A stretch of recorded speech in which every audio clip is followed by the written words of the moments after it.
The alarm screamed through the 51st floor like a wounded animal. Noah Reed's face slammed against marble, so cold it burned his cheek. 4 security guards pinned him, hands wrenched behind his back, knee driving into his spine. Through the chaos, he saw her.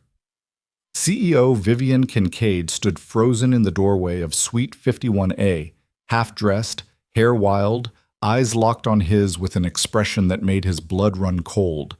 Not anger, not disgust, terror, pure, visceral terror, and something else he couldn't name. Recognition, maybe. Or regret.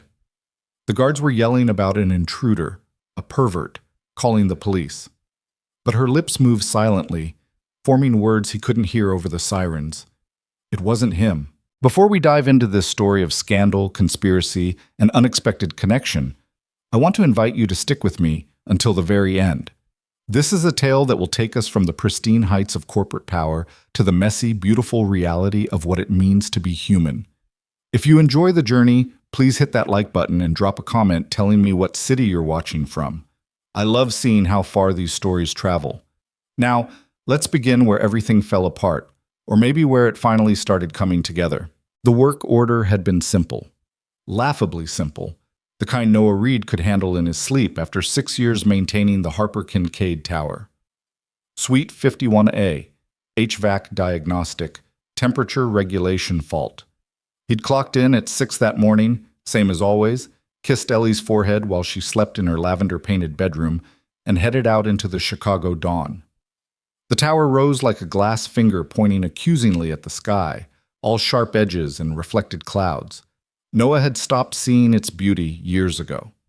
Now it was just the place that paid for Ellie's school supplies, her dance classes, the little normalcies that made up for the big hole her mother's death had left in both their lives.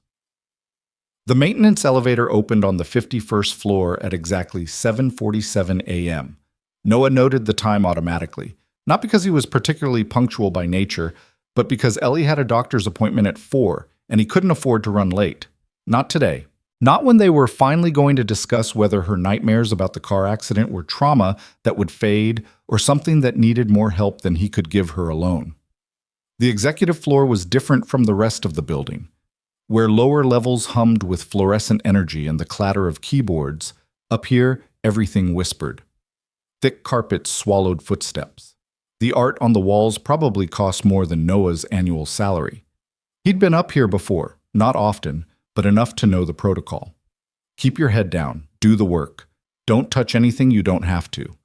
And for the love of all that was practical, don't look at anyone important for too long. Suite 51A sat at the end of a long corridor. Floor-to-ceiling windows on one side overlooked the city, morning light painting everything gold. Noah checked his tablet again. The work order was flagged priority, issued at 6:15 a.m. by someone named T. Morrison, Executive Services. He didn't recognize the name, but that meant nothing. There were hundreds of people working in this building he'd never met and never would. He raised his keycard to the reader beside the door. The light blinked red. He tried again. Red. Noah frowned, pulling out his phone to check if there'd been a change in access protocols, when the door clicked softly and swung inward on its own. The hinges were silent, well-oiled, expensive. Noah hesitated. Unlocked doors on the executive floor weren't normal, but then again, if someone inside had heard him trying his card and opened it for him, that would make sense. Maybe. Maintenance, he called out, his voice sounding too loud in the hushed elegance. I've got a work order for the HVAC system. No response. The suite opened into a living area that looked like something from a magazine Ellie liked to flip through at the grocery store. Cream-colored furniture, abstract paintings, a bar cart with crystal decanters catching the morning light. Beyond that, he could see a kitchenette and what looked like a hallway leading to other rooms. Noah's boots made soft sounds on the hardwood as he moved toward the thermostat on the far wall. This was wrong. The feeling crawled up his spine like a warning. The air wasn't too hot or too cold. It felt perfectly regulated. And there was something else. A smell, faint but distinct. Perfume. Expensive perfume. And coffee? Fresh coffee. Someone was here. Hello? He called again, louder this time. Maintenance, I'm just here to check the... The bedroom door opened. For a moment, Noah's brain refused to process what he was seeing. A woman emerged, wearing an oversized white shirt that hit mid-thigh, and nothing else that he could see. Her dark hair was tousled, her face free of makeup, her eyes still heavy with sleep. She was beautiful in an almost aggressive way, the kind of beauty that didn't apologize for existing, that expected the world to adjust around it. And Noah knew her face. Everyone in this building knew her face. It was on the website, in the lobby, occasionally in the financial news when Harper Kincaid Technologies announced another acquisition or product launch. Vivian Kincaid, CEO, Billionaire. The woman whose name was literally on the building. She froze when she saw him. Her eyes went wide, her hand gripping the doorframe so hard her knuckles went white. For one suspended second, they just stared at each other. Her in her state of undress, him standing in her private suite with a tablet in his hand and absolutely no good explanation for why he was there. Noah started, his voice cracking like a teenager's. I have a work order, HVAC, the thermostat. That's when the alarm went off. The sound was so loud, so immediate that Noah actually jumped. Vivian's expression shifted from shock to something else. Something that looked almost like fear, but deeper, more complicated. Her lips parted like she wanted to say something, but the door behind Noah burst open with such force it cracked against the wall. On the ground! On the ground now! Security guards, 4 of them, moving with military precision. Noah barely had time to raise his hands before they were on him. Someone kicked his legs out from under him. His tablet skittered across the floor. A knee drove into his back, forcing the air from his lungs. Hands grabbed his wrists, wrenched them behind him with enough force to make his shoulders scream. Wait, he gasped. I have a work order. I'm maintenance. Shut up! A hand pressed his face against the marble floor.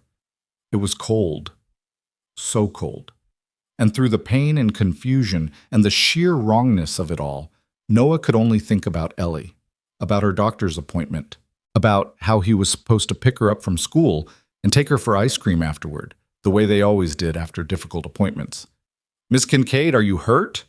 One of the guards, the biggest one, the one not currently crushing Noah into the floor, was addressing Vivian. His voice was careful, respectful. Did he touch you? Through the tangle of arms and bodies, Noah could see her. She was standing exactly where she'd been when the alarm started, frozen like a statue, her face drained of color. She was staring at him with an expression he couldn't read. Not anger, not the disgust he expected. Something else. Something that made his chest tighten with a different kind of fear. It wasn't, she started, her voice barely audible over the alarm. Then she stopped. Her throat worked like she was trying to swallow something that wouldn't go down.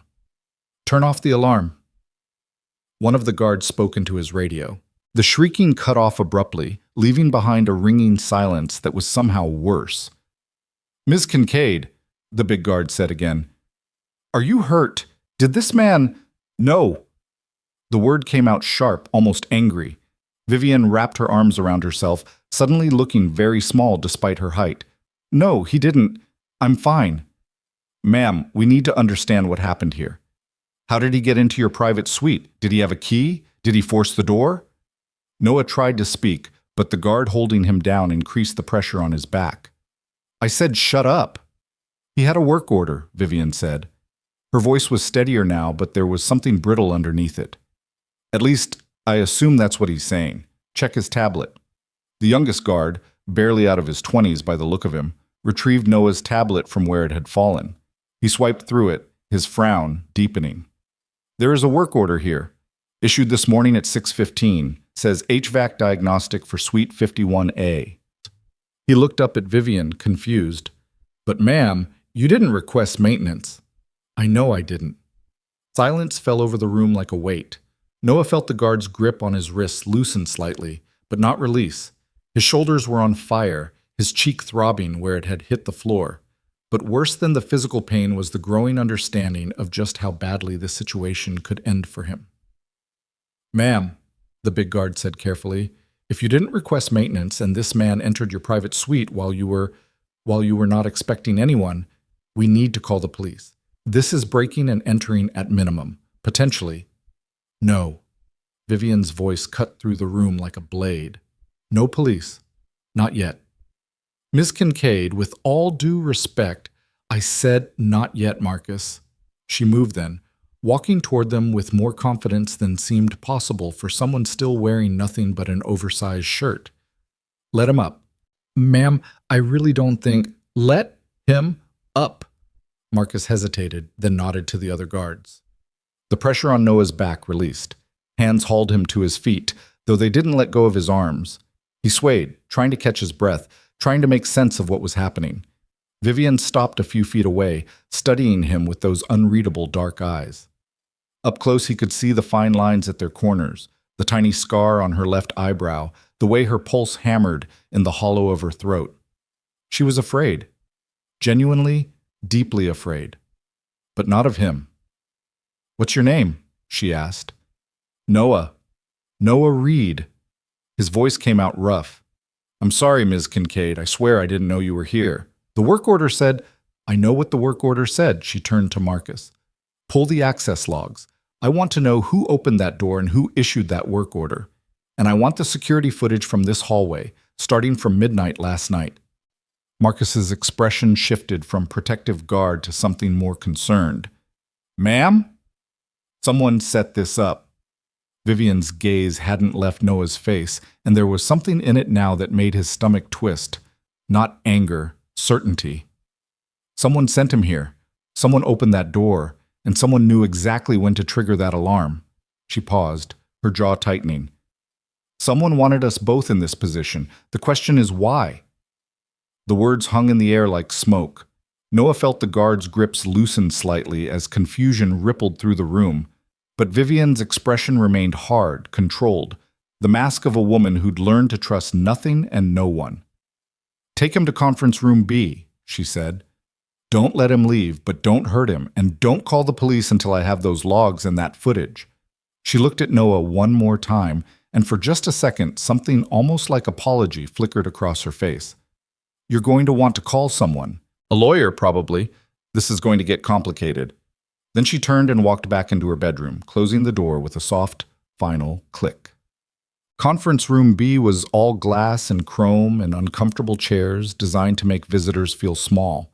Noah sat at the massive table, his wrists zip-tied together in front of him now instead of behind, a small mercy that did nothing for his rising panic. A guard stood by the door, arms crossed, face impassive. Another was stationed outside in the hallway. Through the glass walls, Noah could see other employees arriving for work, settling into their cubicles, completely unaware that a man's entire life was falling apart 20 feet away. He'd been here for 45 minutes. No one had spoken to him except to ask if he needed water. He'd said yes, and whether he understood that he was not under arrest but was being detained pending an investigation. He'd nodded, not trusting his voice. His phone sat on the table in front of him, but his hands were shaking too badly to use it even if he'd known who to call. A lawyer. Vivian had said he'd need a lawyer. But Noah didn't have a lawyer. He'd never needed one. His life was simple. Work, Ellie, home. Work, Ellie, home. The most legally complicated thing he'd dealt with since Sarah's death was her life insurance claim, and even that had been straightforward. Ellie. His chest constricted. Mrs. Chen from 4B was watching her this morning, same as every morning before school. But if Noah didn't get out of here, if this spiraled the way it seemed to be spiraling, what would happen to her? His parents were dead. Sarah's parents had never forgiven him for taking their daughter away to Chicago, and they'd made it clear after the funeral that they wanted nothing to do with Ellie if it meant dealing with him. She'd be alone. The thought made Noah's vision swim. He pressed his zip-tied hands against his face, trying to breathe, trying to think. There had to be an explanation. The work order was real. He'd seen it on his tablet, in the system. Someone had issued it. Someone had sent him up there. He wasn't crazy. He wasn't making this up. The door opened.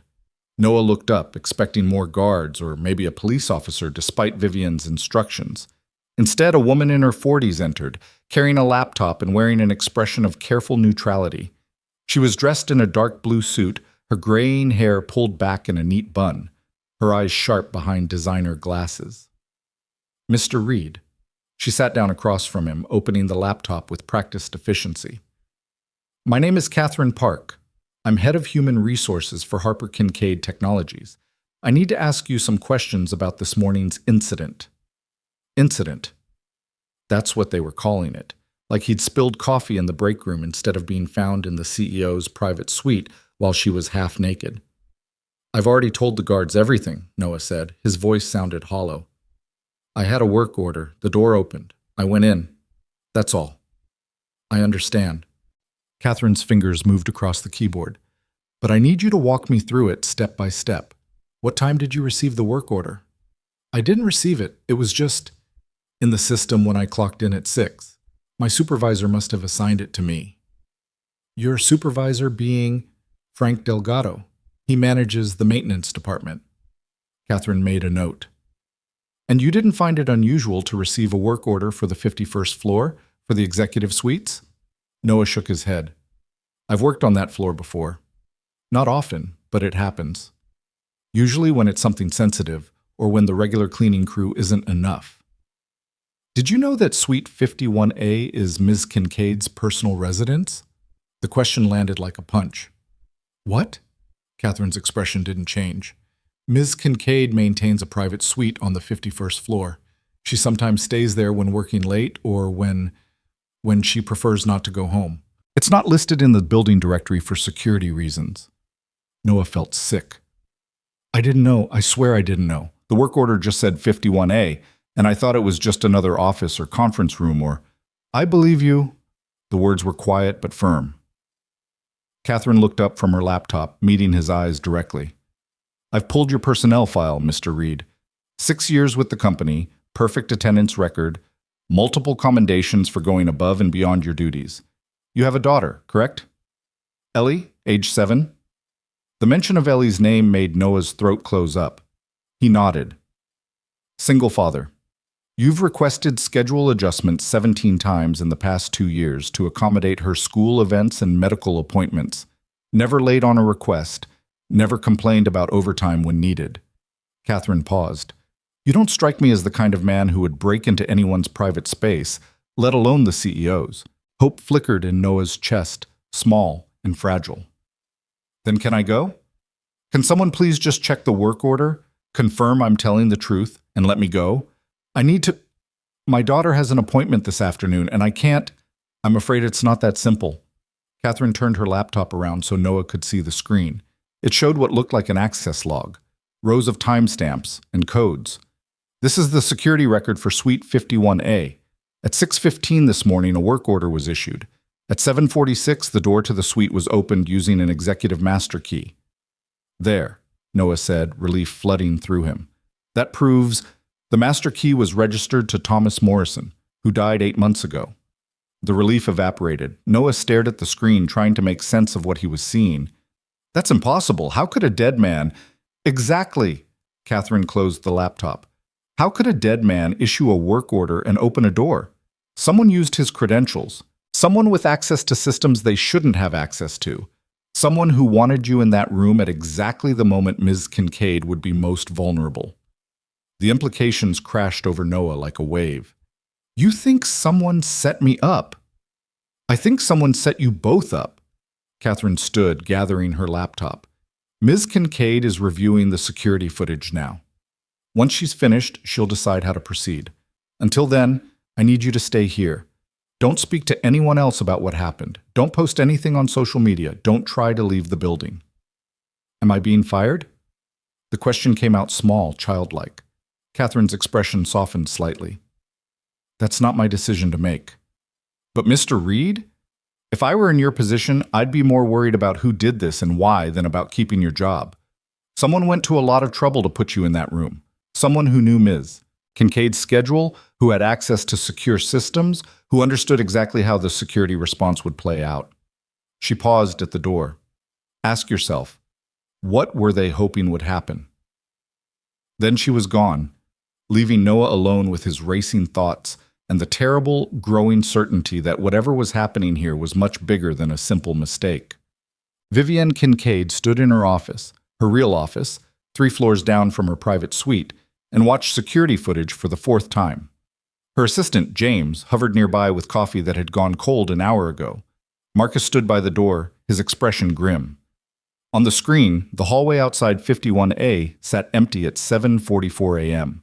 At 7:45, the lights flickered. Just for a second, barely noticeable. At 7:46, Noah Reed stepped off the elevator, consulting his tablet. He approached the door, tried his keycard twice, then Vivian paused the footage. There, right there. The timestamp showed 7:46:23. The door was closed. Noah was reaching for his phone, and then, in the space between one frame and the next, there was a glitch, a stutter in the feed. When it cleared half a second later, the door was open and Noah was stepping inside, his body language clearly surprised by the sudden movement. Someone cut the feed, Marcus said. They didn't delete it, too obvious. They just hiccuped it, made it look like natural interference, which means they had access to the security system. Vivian's voice was flat, controlled. Pull the logs for everyone who accessed the security controls in the past week.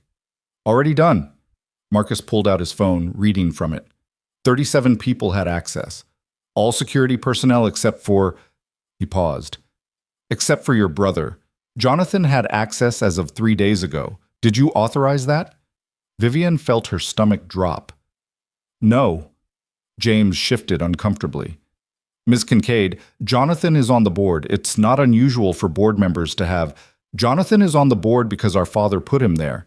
He has no operational role in this company, and he certainly doesn't need access to my security systems. Vivian turned away from the screen, her mind racing. Pull his access immediately, and I want to know every system he logged into, every file he opened, every door he unlocked in the past 72 hours. Vivian. James's voice was careful. If Jonathan is involved in this, if he somehow orchestrated getting that maintenance worker into your suite, we need to think very carefully about how to handle this. The optics alone. The optics. Vivian spun to face him, and she saw him actually step back from whatever he saw in her expression. Someone used a dead man's credentials to send an innocent employee into my private space, knowing exactly what it would look like when security found him there.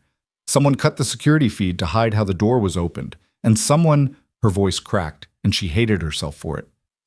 Someone knew I was in that suite. Someone knew I'd be vulnerable. The room fell silent.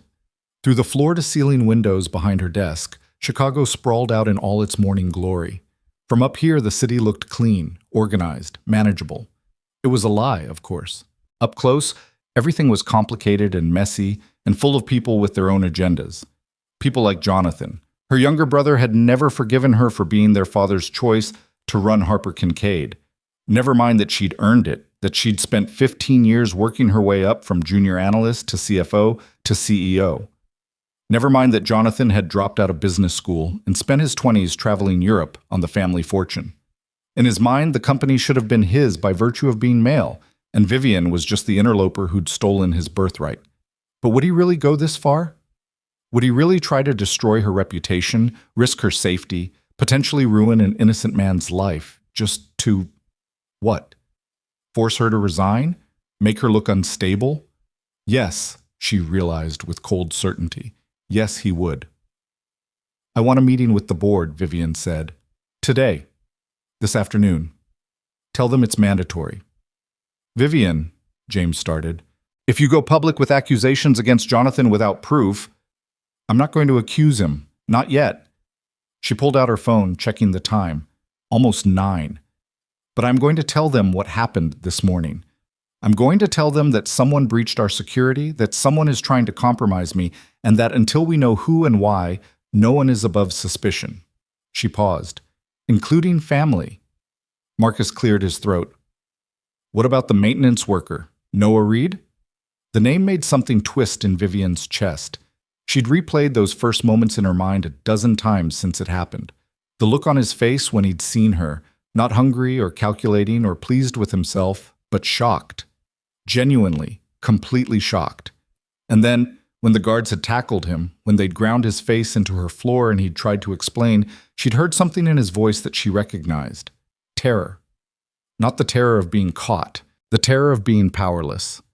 Don't fire him, she said. And don't let him leave the building until I've had a chance to speak with him directly. If someone is using him as a pawn in whatever game they're playing, he deserves to know, and he deserves protection. James looked troubled.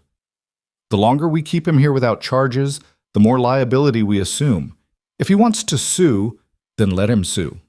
Vivian met her assistant's eyes. But I'm not going to let someone else's conspiracy ruin a good man's life. That stops today, with me. She turned back to the window, dismissing them both with the gesture. She heard Marcus and James exchange glances, heard the door close softly behind them. And then she was alone with her reflection in the glass and the memory of Noah Reed's face as he'd called out maintenance like a question, like he was trying to solve a puzzle that didn't make sense. Someone had put him in her path. Someone had known exactly what chaos would ensue. And someone, somewhere, was probably watching this all unfold with satisfaction. Well, they were about to learn that Vivian Kincaid didn't break easily, and she didn't let innocent people get crushed just because it was convenient. She pulled out her phone and dialed a number she hadn't used in 3 years. Levinson and Associates, attorneys at law. This is Vivian Kincaid. I need to speak with Rachel Levinson. It's urgent. Ms. Kincaid, Ms. Levinson is in a meeting. I don't care. Tell her I need the best employment attorney she has and the best crisis management consultant she knows. And tell her I need them in my office in 2 hours or I'm taking my business elsewhere. She ended the call without waiting for a response. Through the window, she could see the streets below, tiny cars carrying tiny people to whatever crises and triumphs awaited them. Noah Reed was down there somewhere, in one of her conference rooms, probably terrified. Probably thinking his life was over. She'd fix this. She had to. Because if she couldn't protect one innocent man from the machinations of whoever was doing this, then what good was all her power? What good was the empire her father had built if it could be weaponized against people who were just trying to do their jobs and get home to their families? What good was any of it if she couldn't even keep herself safe? Vivian closed her eyes just for a moment and let herself feel the fear she'd been suppressing since that alarm had gone off. Someone had violated her private space. Someone had seen her vulnerable. Someone had known. No, she couldn't think about that. Not now. Not when there was still so much to do. She opened her eyes, straightened her shoulders, and got back to work. The coffee in Noah's cup had gone from lukewarm to cold, a thin film forming on its surface like ice on a winter pond. He'd counted the ceiling tiles twice, 48 in total, and memorized the pattern of the city skyline visible through the glass walls. Anything to keep his mind from spiraling into the dark places it wanted to go, places where Ellie was crying because he didn't come home, places where Child Protective Services was knocking on Mrs. Chen's door, places where his daughter's face appeared on one of those heartbreaking news stories about kids left behind by parents who'd made one terrible mistake. Except he hadn't made a mistake. That was the thing that kept circling back, a mantra he repeated to himself every time the panic threatened to choke him. He'd followed a work order. He'd done his job.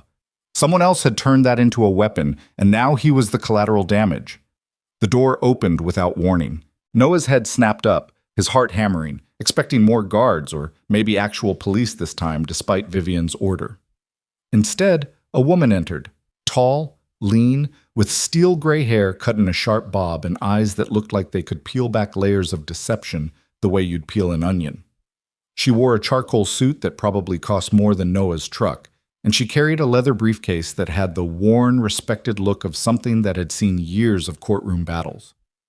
"Mr. Reed," she set the briefcase on the table and extended her hand. Noah stared at it stupidly for a moment before remembering his own hands were zip-tied. The woman's expression flickered with something that might have been anger, though not at him. She turned to the guard by the door. "Cut those off, now." "Ma'am, I have orders." "I don't care what orders you have. I'm Rachel Levinson, Mr. Reed's attorney as of 10 minutes ago. And if those restraints aren't off him in the next 30 seconds, I'm going to have a very interesting conversation with the Illinois Bar Association about unlawful detention." Her voice was pleasant, conversational, and absolutely terrifying in its certainty. The guard hesitated, then pulled out a knife and cut the zip ties with 2 quick motions. The relief of having his hands free was so intense Noah almost laughed. He rubbed his wrists, feeling the indentations the plastic had left behind. "Thank you," he managed. Rachel sat down across from him, opening her briefcase with practiced efficiency. "Before we begin, Mr. Reed, I want to make something very clear. I was hired by Vivian Kincaid to represent you in this matter. That means I work for you, not her. Everything you tell me is protected by attorney-client privilege. If at any point you feel I'm not representing your interests, you can fire me and find new counsel. Do you understand? Noah blinked. Vivian Kincaid hired you? For me? She did. Approximately 47 minutes ago. Rachel pulled out a yellow legal pad and a pen. Now, I've reviewed the work order, the access logs, and the security footage. I've also spoken with Catherine Park in HR and Marcus Tully in security. What I need from you is your version of events, in your own words, from the moment you clocked in this morning until right now. Don't leave anything out, even if it seems unimportant. So Noah told her. All of it. The work order appearing in his system, the elevator ride to the 51st floor, the door that wouldn't open until it suddenly did. Vivian emerging from the bedroom, the frozen moment before the alarm. The guard slamming him down like he was dangerous. The fear that had nothing to do with his own safety, and everything to do with a 7-year-old girl who'd already lost her mother and couldn't afford to lose her father, too. Rachel took notes throughout, her pen moving in quick, decisive strokes. When he finished, she was quiet for a long moment, studying what she'd written. "Mr. Reed," she said finally, "have you ever met Ms. Kincaid before this morning?" "No, I've seen her picture. Everyone in the building has, but we've never spoken." "Have you ever been in any of the executive suites before today?" "A few times. Minor repairs, usually escorted by someone from executive services. Never alone, and never in what I now know was her private residence." "Have you had any contact with anyone who might want to harm Ms. Kincaid or damage her reputation?" Noah let out a short, bitter laugh. "I'm a maintenance worker with a 7-year-old daughter. My social circle consists of other single parents from Ellie's school and guys I work with who mostly talk about the Cubs. I don't exactly run in circles where corporate sabotage is a topic of conversation." Rachel's lips twitched in what might have been a smile. "Fair enough. Last question, and think carefully before you answer. Is there anyone at all, who might have a reason to want to hurt you? An ex, a former friend, someone with a grudge?" The question caught Noah off guard. He'd been so focused on the idea that someone was targeting Vivian, using him as a convenient tool, that he hadn't considered he might be a target himself. But as soon as Rachel asked, memories surfaced. Nothing dramatic, nothing that seemed important. But still. "There's a guy on my crew," he said slowly. "Derek Vaughn. We've had some friction." "What kind of friction?" "The petty kind, mostly. He thinks I get preferential treatment because I'm good at my job. He's made comments about me being Frank's favorite, about me getting the easy assignments while he gets stuck with the grunt work." Noah rubbed his face. "Last month he accused me of reporting him to HR for being late. I didn't. He was late because he was hungover, and Frank noticed on his own. But Derek didn't believe me, said I'd pay for it." Rachel made a note. "Pay for it how?"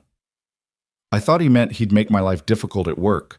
Sabotage my repairs or spread rumors or something. I didn't think—" Noah trailed off, the implication settling over him like a cold fog.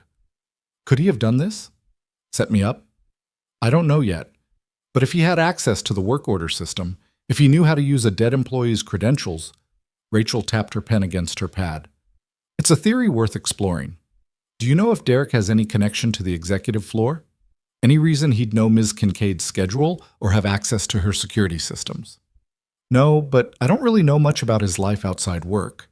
He keeps to himself unless he's complaining about something." Rachel closed her notebook. "All right, here's where we are.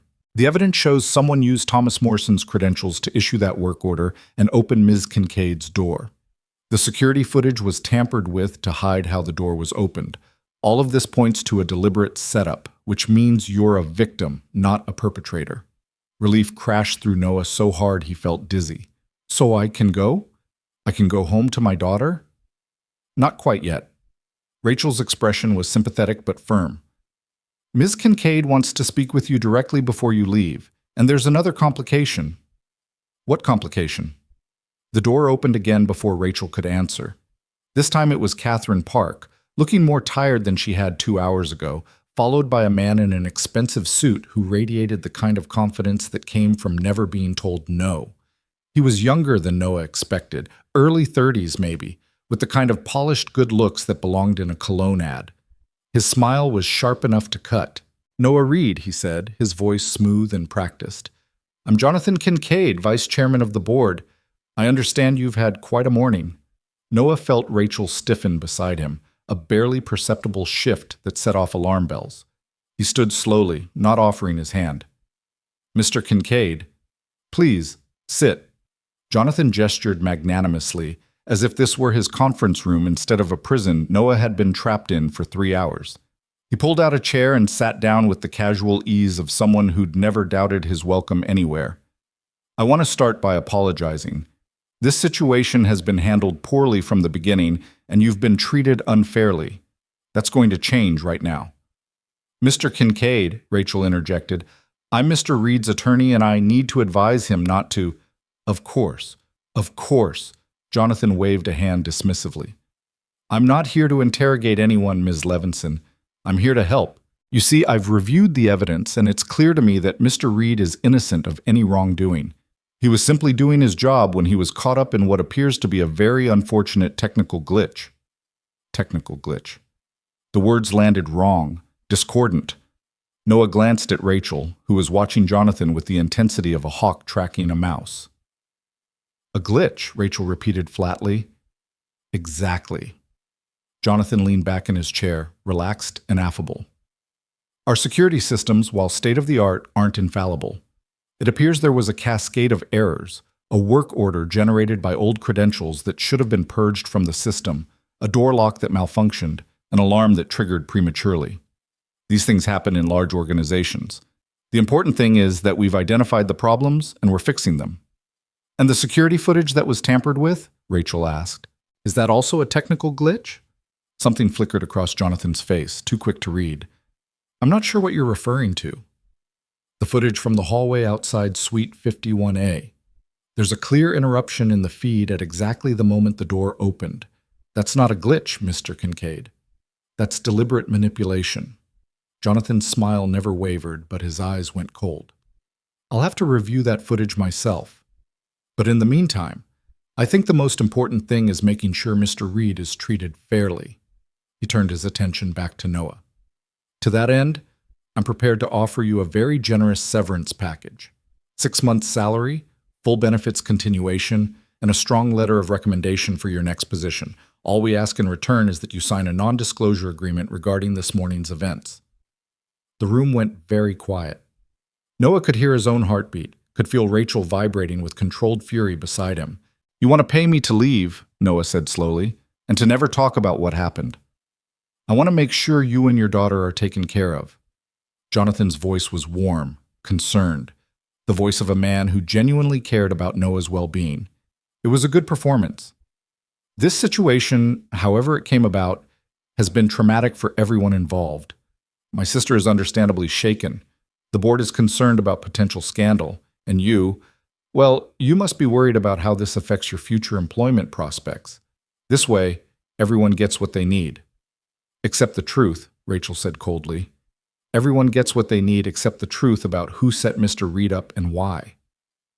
Jonathan's mask slipped for just a second, revealing something ugly underneath. Then it was back, smooth and practiced. Ms. Levinson, I understand you're new to this situation, so let me be clear. What happened this morning was embarrassing for everyone involved. If it becomes public, if people start speculating about why a male maintenance worker was found in the CEO's private suite while she was in a state of undress, the damage to my sister's reputation will be irreparable, and Mr. Reed, fairly or not, will be forever associated with that scandal. Is that really what you want for your client? For him to be the subject of tabloid speculation and internet rumors? For his daughter to see her father's name dragged through the mud? It was a threat dressed up as concern, and they all knew it. Noah felt something cold settle in his stomach.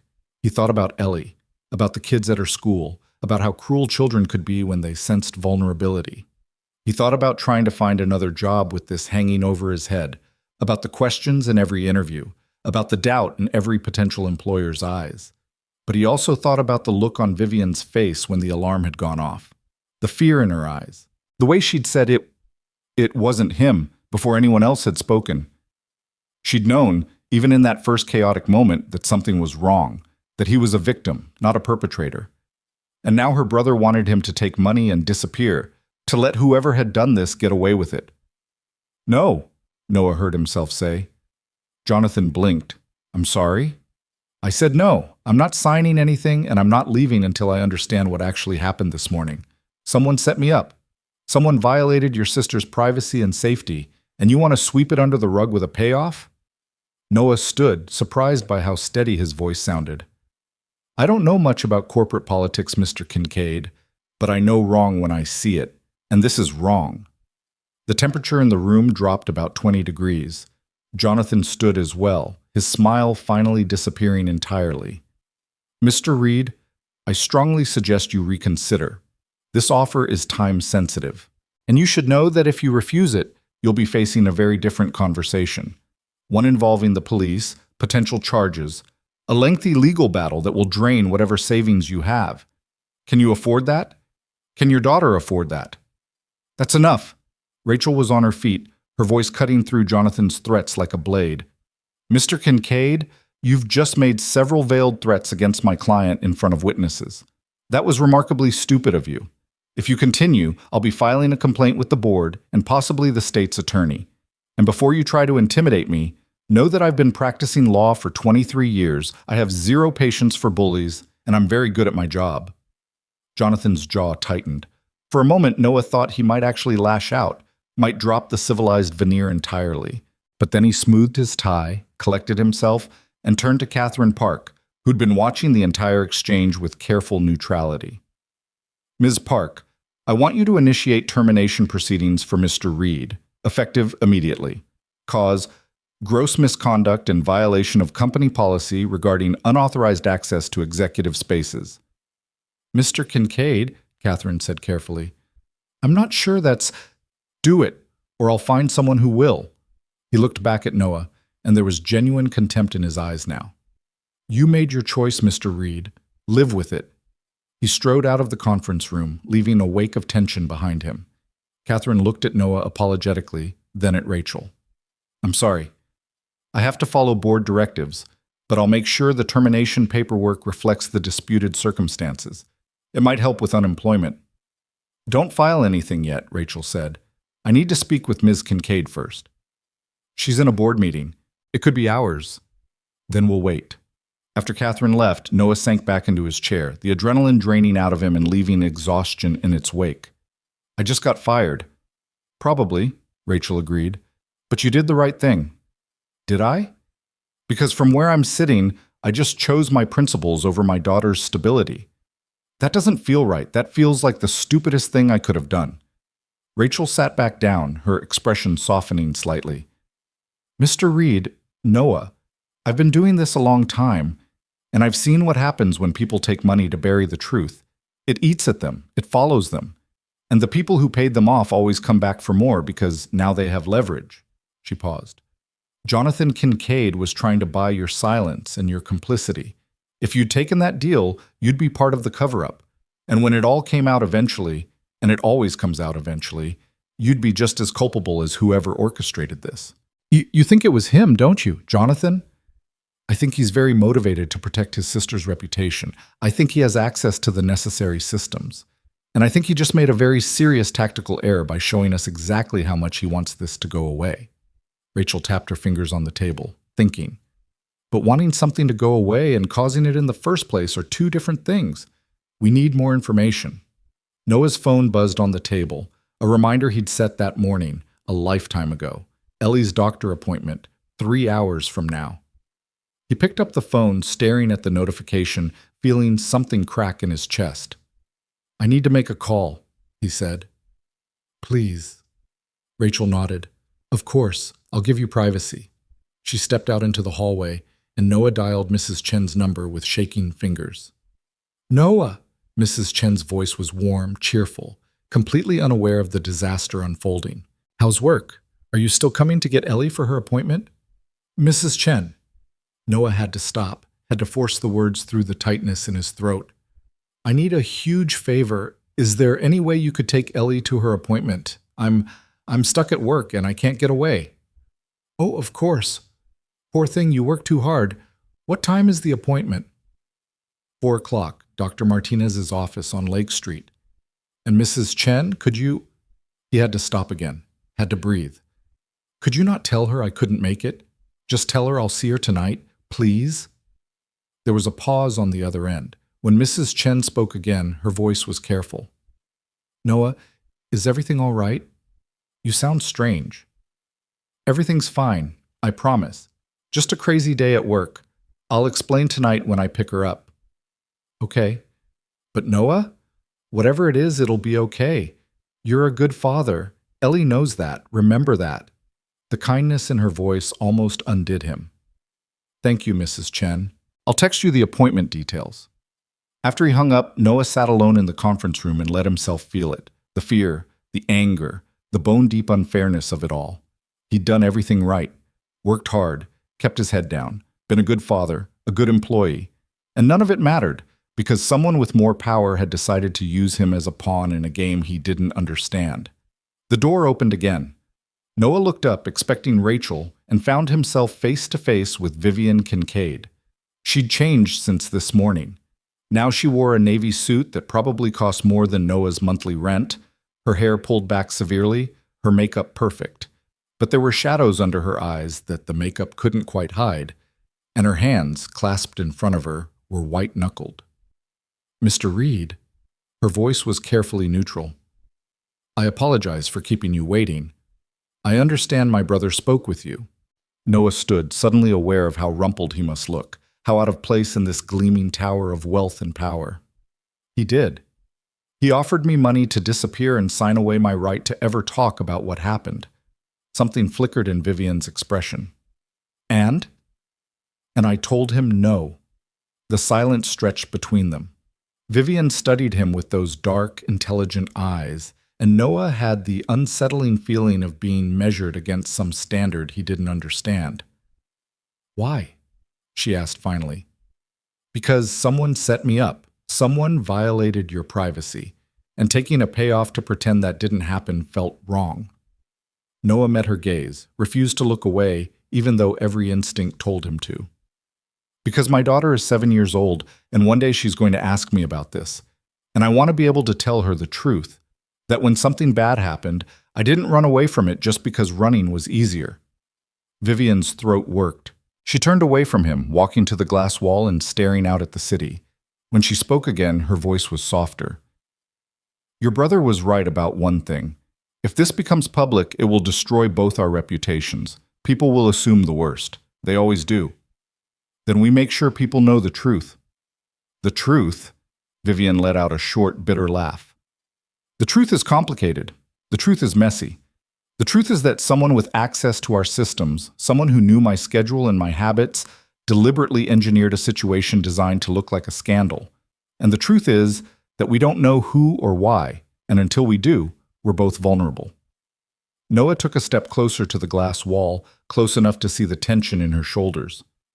Your brother said you were shaken, that this was traumatic for you. He wasn't wrong, was he? Vivian was quiet for a long moment. Suite 51A is supposed to be my safe space. The one place in this entire building where I can let my guard down, where I don't have to be the CEO, where I can just be... She trailed off. Someone invaded that.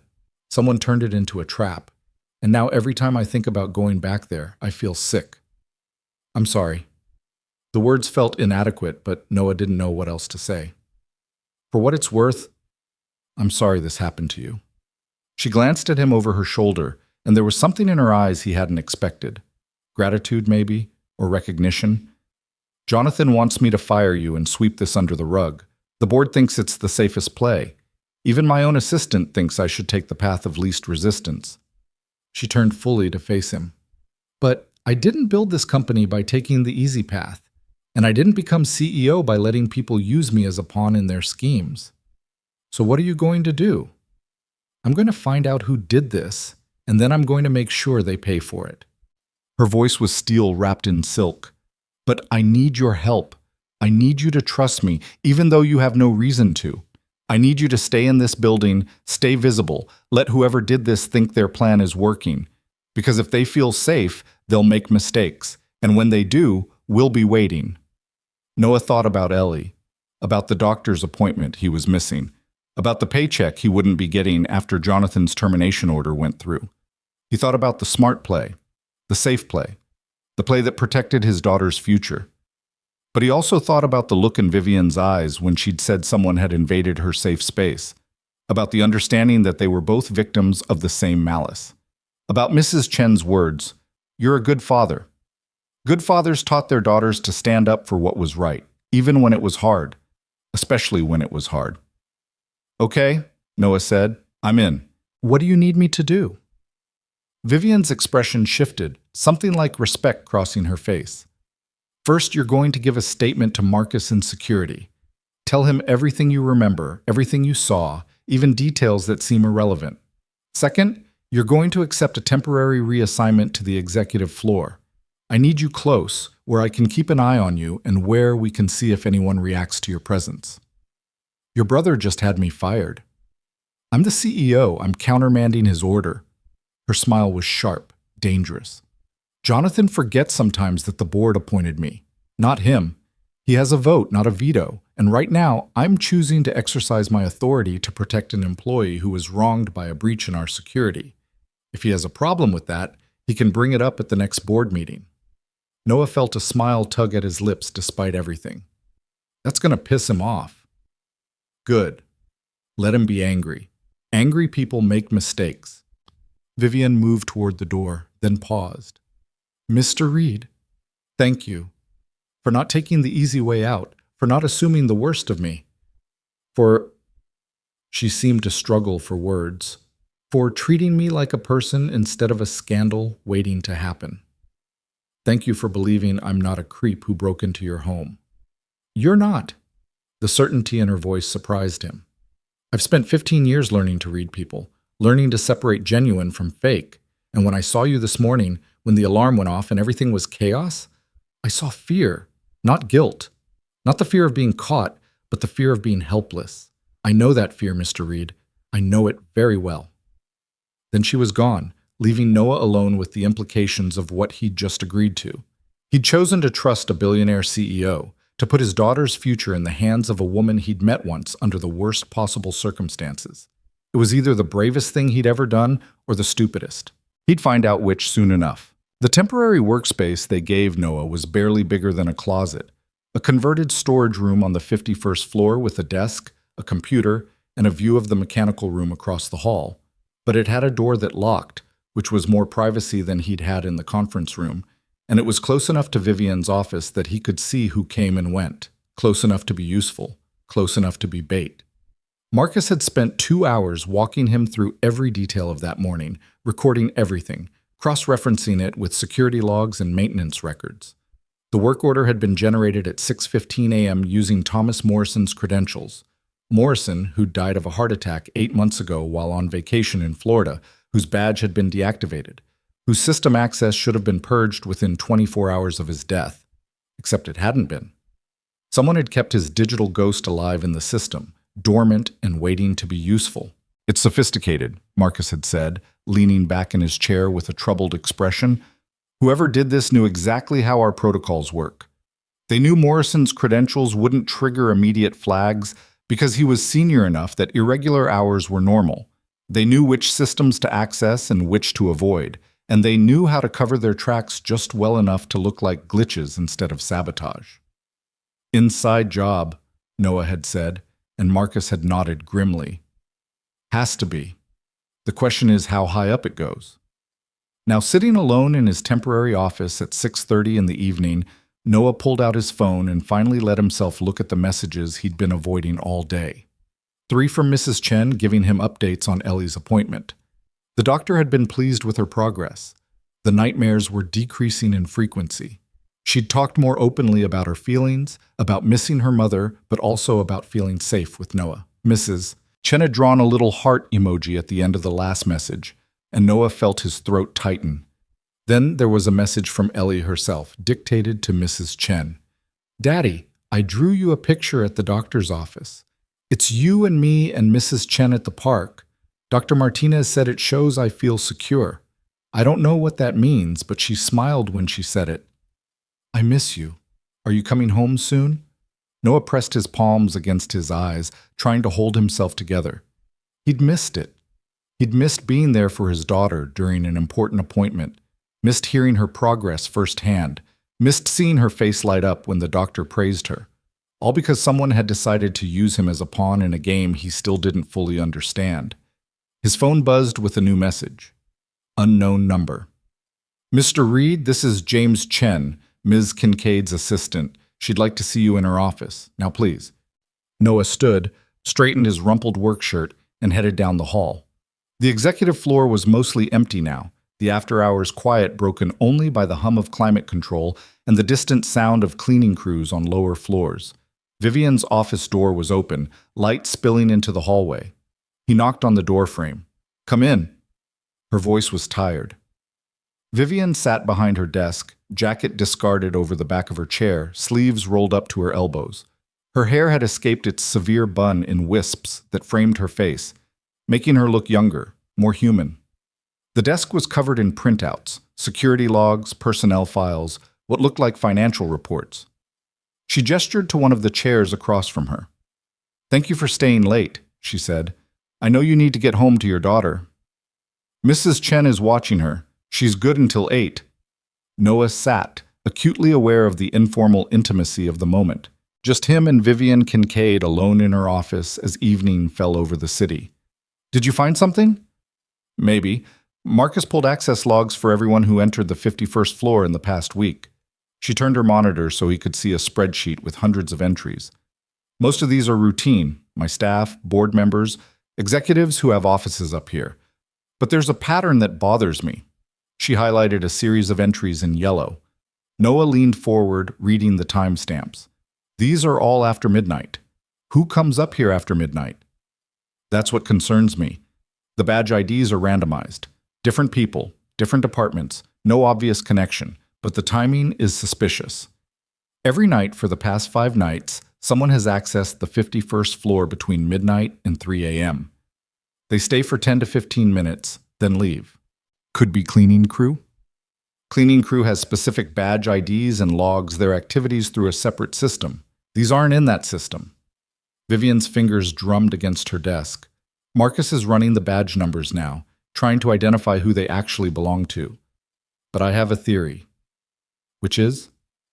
"Someone has been surveilling me, learning my schedule, my habits, when I'm in the suite and when I'm not. This morning wasn't random, Noah. Whoever sent you up there knew I'd be in that suite, knew I'd be vulnerable, knew exactly what time to trigger everything for maximum impact." The use of his first name caught him off guard, made the moment feel more personal than professional. Noah forced himself to focus on the implications. "So this wasn't just about getting me in trouble. This was about hurting you specifically." "Yes. And the question is why now? What changed? What made someone decide this week was the time to act?" She stood, moving to the window, her silhouette sharp against the city lights. "I've been CEO for 3 years. I've made enemies. You don't get to this position without making enemies. But this feels different. This feels targeted and personal and—" She stopped abruptly, her hand going to her throat in a gesture that looked almost unconscious. Noah saw her shoulders tense, saw the way her breathing changed, becoming shallow and quick. "Ms. Kincaid?" He stood, uncertain. "Are you all right?" "I'm fine." The words came out clipped, controlled. "Just tired." But she wasn't fine. Noah could see it in the rigid way she held herself, in the slight tremor of her hands. He'd seen this before, with Sarah in the months after Ellie was born, when the postpartum anxiety had been at its worst. The controlled breathing, the white-knuckled grip on normalcy, the determination to push through instead of acknowledging vulnerability. "When's the last time you ate?" he asked quietly. Vivian turned to look at him, surprise flickering across her face. "What?" "Food. When did you last eat? Because I've been here all day and I haven't seen you leave your office except for the board meeting." "I don't see how that's relevant. It's relevant because you're running on fumes and adrenaline, and neither of those last forever." Noah took a step closer, keeping his voice gentle. "I'm not trying to overstep, but I know what it looks like when someone is holding themselves together by force of will alone. And I know it doesn't work forever." For a moment he thought she'd dismiss him, shut him out with the same polished authority she'd used earlier. But instead, something in her expression cracked. She looked away, back out at the city, and when she spoke, her voice was barely above a whisper. I can't fall apart. Not now. Not when someone is watching, waiting for me to show weakness. Then don't fall apart. Just eat something. Take 10 minutes. Let yourself be human. Noah pulled out his phone. There's a Thai place 2 blocks away that delivers. Mrs. Chen orders from them all the time. Let me buy you dinner. You can't afford to buy me dinner. You're probably going to sue this company for what happened to you today. Maybe. But right now you believed me when no one else did. You protected me when your brother wanted to throw me under the bus. That's worth a $15 pad Thai. He was already pulling up the restaurant's website. What do you like? Vivian let out a sound that was half laugh, half sob. I don't even know anymore. I eat at my desk or at business dinners where the food is just expensive scenery. I can't remember the last time I ordered something just because I wanted it. Then I'm ordering for both of us. You're getting pad Thai with chicken, medium spice, and spring rolls. If you hate it, you can fire me tomorrow. I thought my brother already fired you. You countermanded that, remember? I'm temporarily reassigned, which means technically you're my boss, which means you have to take care of yourself. Because if you collapse from exhaustion, I'm out of a job again. This time her laugh was more genuine. She returned to her desk, sinking into her chair like someone who'd been holding herself upright through sheer stubbornness. You're presumptuous for someone who was accused of breaking and entering this morning. I'm practical for a single dad who's learned that sometimes taking care of people means feeding them before they fall over. Noah placed the order, added extra spring rolls because Ellie always said you could never have too many spring rolls, and set his phone down. It'll be here in 30 minutes. While we wait, tell me about the board meeting. What happened? Vivian's expression darkened.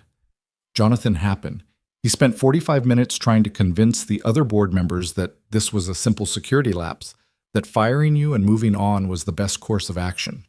He painted you as a well-meaning but ultimately careless employee who made a terrible mistake. And the others believed him? Some did. Others had questions.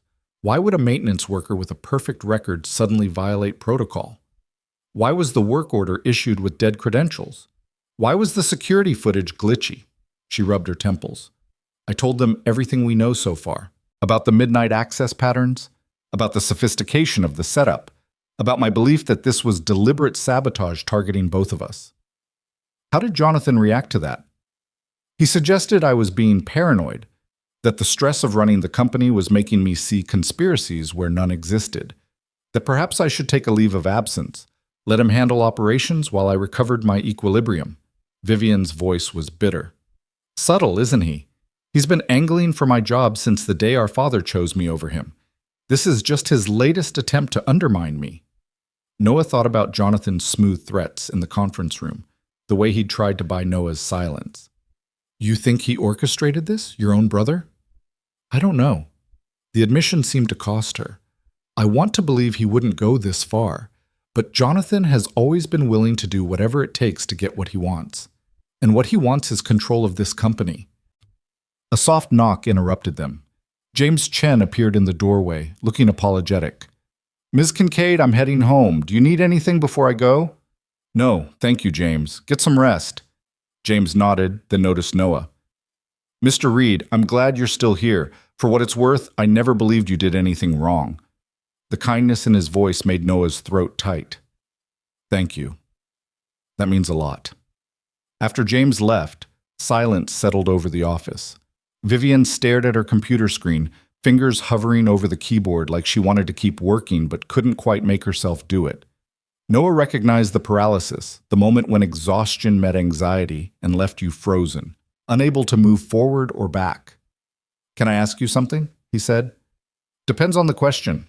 Why did you believe me? This morning when the guards had me on the floor and everyone was assuming the worst, why did you know it wasn't what it looked like? Vivian was quiet for so long Noah thought she wouldn't answer. When she finally spoke, her voice was careful, measured, like she was sharing something she didn't usually share. Because I saw your face, and your face told me everything I needed to know. She looked up at him, and her eyes were infinitely sad. You looked terrified, yes, but not guilty. And you looked at me like I was a person, not a prize or a scandal or a means to an end. You looked at me like someone who'd accidentally stumbled into a nightmare and didn't know how to fix it." She paused. "I know that look. I felt that feeling. And I know the difference between someone who's done something wrong and someone who's been caught in something wrong." "When?" The question came out before Noah could stop it. "When have you felt like that?" "You don't want to know." "I do, actually. Because right now you're asking me to trust you with my entire future, with my daughter's future. And trust works both ways." Vivian studied him for a long moment, and Noah could see her weighing the risks, calculating whether vulnerability was worth the potential cost. Finally, she stood and walked to a small sidebar where crystal decanters held amber liquid. She poured 2 glasses, brought one to Noah. "I don't usually drink," he said. "Neither do I. But tonight feels like an exception." She raised her glass. "To terrible days that might lead to better ones." Noah touched his glass to hers, took a sip. The whiskey burned going down, warmth spreading through his chest. Vivian returned to the window, cradling her own glass like a lifeline. "4 years ago," she began, her voice distant, "I was engaged. His name was Marcus. Different Marcus, not our head of security. And he was perfect on paper. Old money, Harvard MBA, connections that would benefit the company. My father approved. The board approved. Everyone approved except me, deep down, but I was good at ignoring what I felt in favor of what made sense." Noah said nothing, just listened. 3 weeks before the wedding, I found him in my office. Late at night, going through my private files. Financial records, strategic plans, emails with major clients. When I confronted him, he didn't even try to lie. He told me his family's company was in trouble, that they needed a merger to survive, and that he'd been feeding them proprietary information for months. That marrying me was just the final step in securing the deal. She laughed, but it was hollow. And then he said something I'll never forget. He said, "Come on, Vivian, you didn't really think I loved you, did you? Nobody loves you. They love what you have. The sooner you accept that, the easier your life will be." Noah felt anger rise in his chest, hot and protective. "What did you do?" "I called security, had him escorted out, killed the merger, cost his family their company. And then I went home to my empty apartment and realized he was probably right. Every relationship I'd ever had was transactional. Every person who claimed to care about me wanted something. Access, money, status, connection. No one had ever looked at me and just seen me. That's not true. Isn't it?" She turned to face him, and her eyes were bright with unshed tears. "This morning, when you walked into that suite, you saw a half-dressed woman and you were embarrassed. Apologetic. You tried to explain yourself to make it less awkward. You didn't see an opportunity. You didn't see a mark. You saw a person in a vulnerable moment and your instinct was to respect that. Do you know how rare that is? It shouldn't be rare. It should be basic human decency." "Should be, isn't." She took another sip of whiskey. "That's why I believed you, Noah. Because in that split second before the alarm went off, I saw something in your eyes I haven't seen in years. Genuine surprise, genuine concern, not calculation, not malice, just humanity." The delivery notification buzzed on Noah's phone, breaking the moment. He stood, grateful for the excuse to move, to do something with his hands. "That'll be dinner. I'll go down and get it." "Thank you." Vivian's voice was soft. "And Noah? Thank you for asking, for listening, for not treating this like a weakness." "It's not a weakness," he said simply. "It's just being honest." He took the elevator down to the lobby, where a tired-looking delivery driver handed him 2 bags of Thai food and gave him a look that suggested she had questions about why anyone was still in an office building at 7:30 on a weekday evening but was too exhausted to ask them. Noah signed the receipt, added a generous tip, and headed back upstairs. When he returned to Vivian's office, she'd cleared a space on her desk, moving the files and reports to a side table.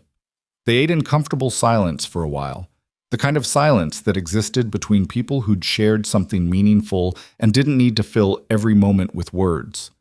The pad thai was good, better than good, and Noah watched Vivian's shoulders gradually relax as she ate, the tension draining away bite by bite.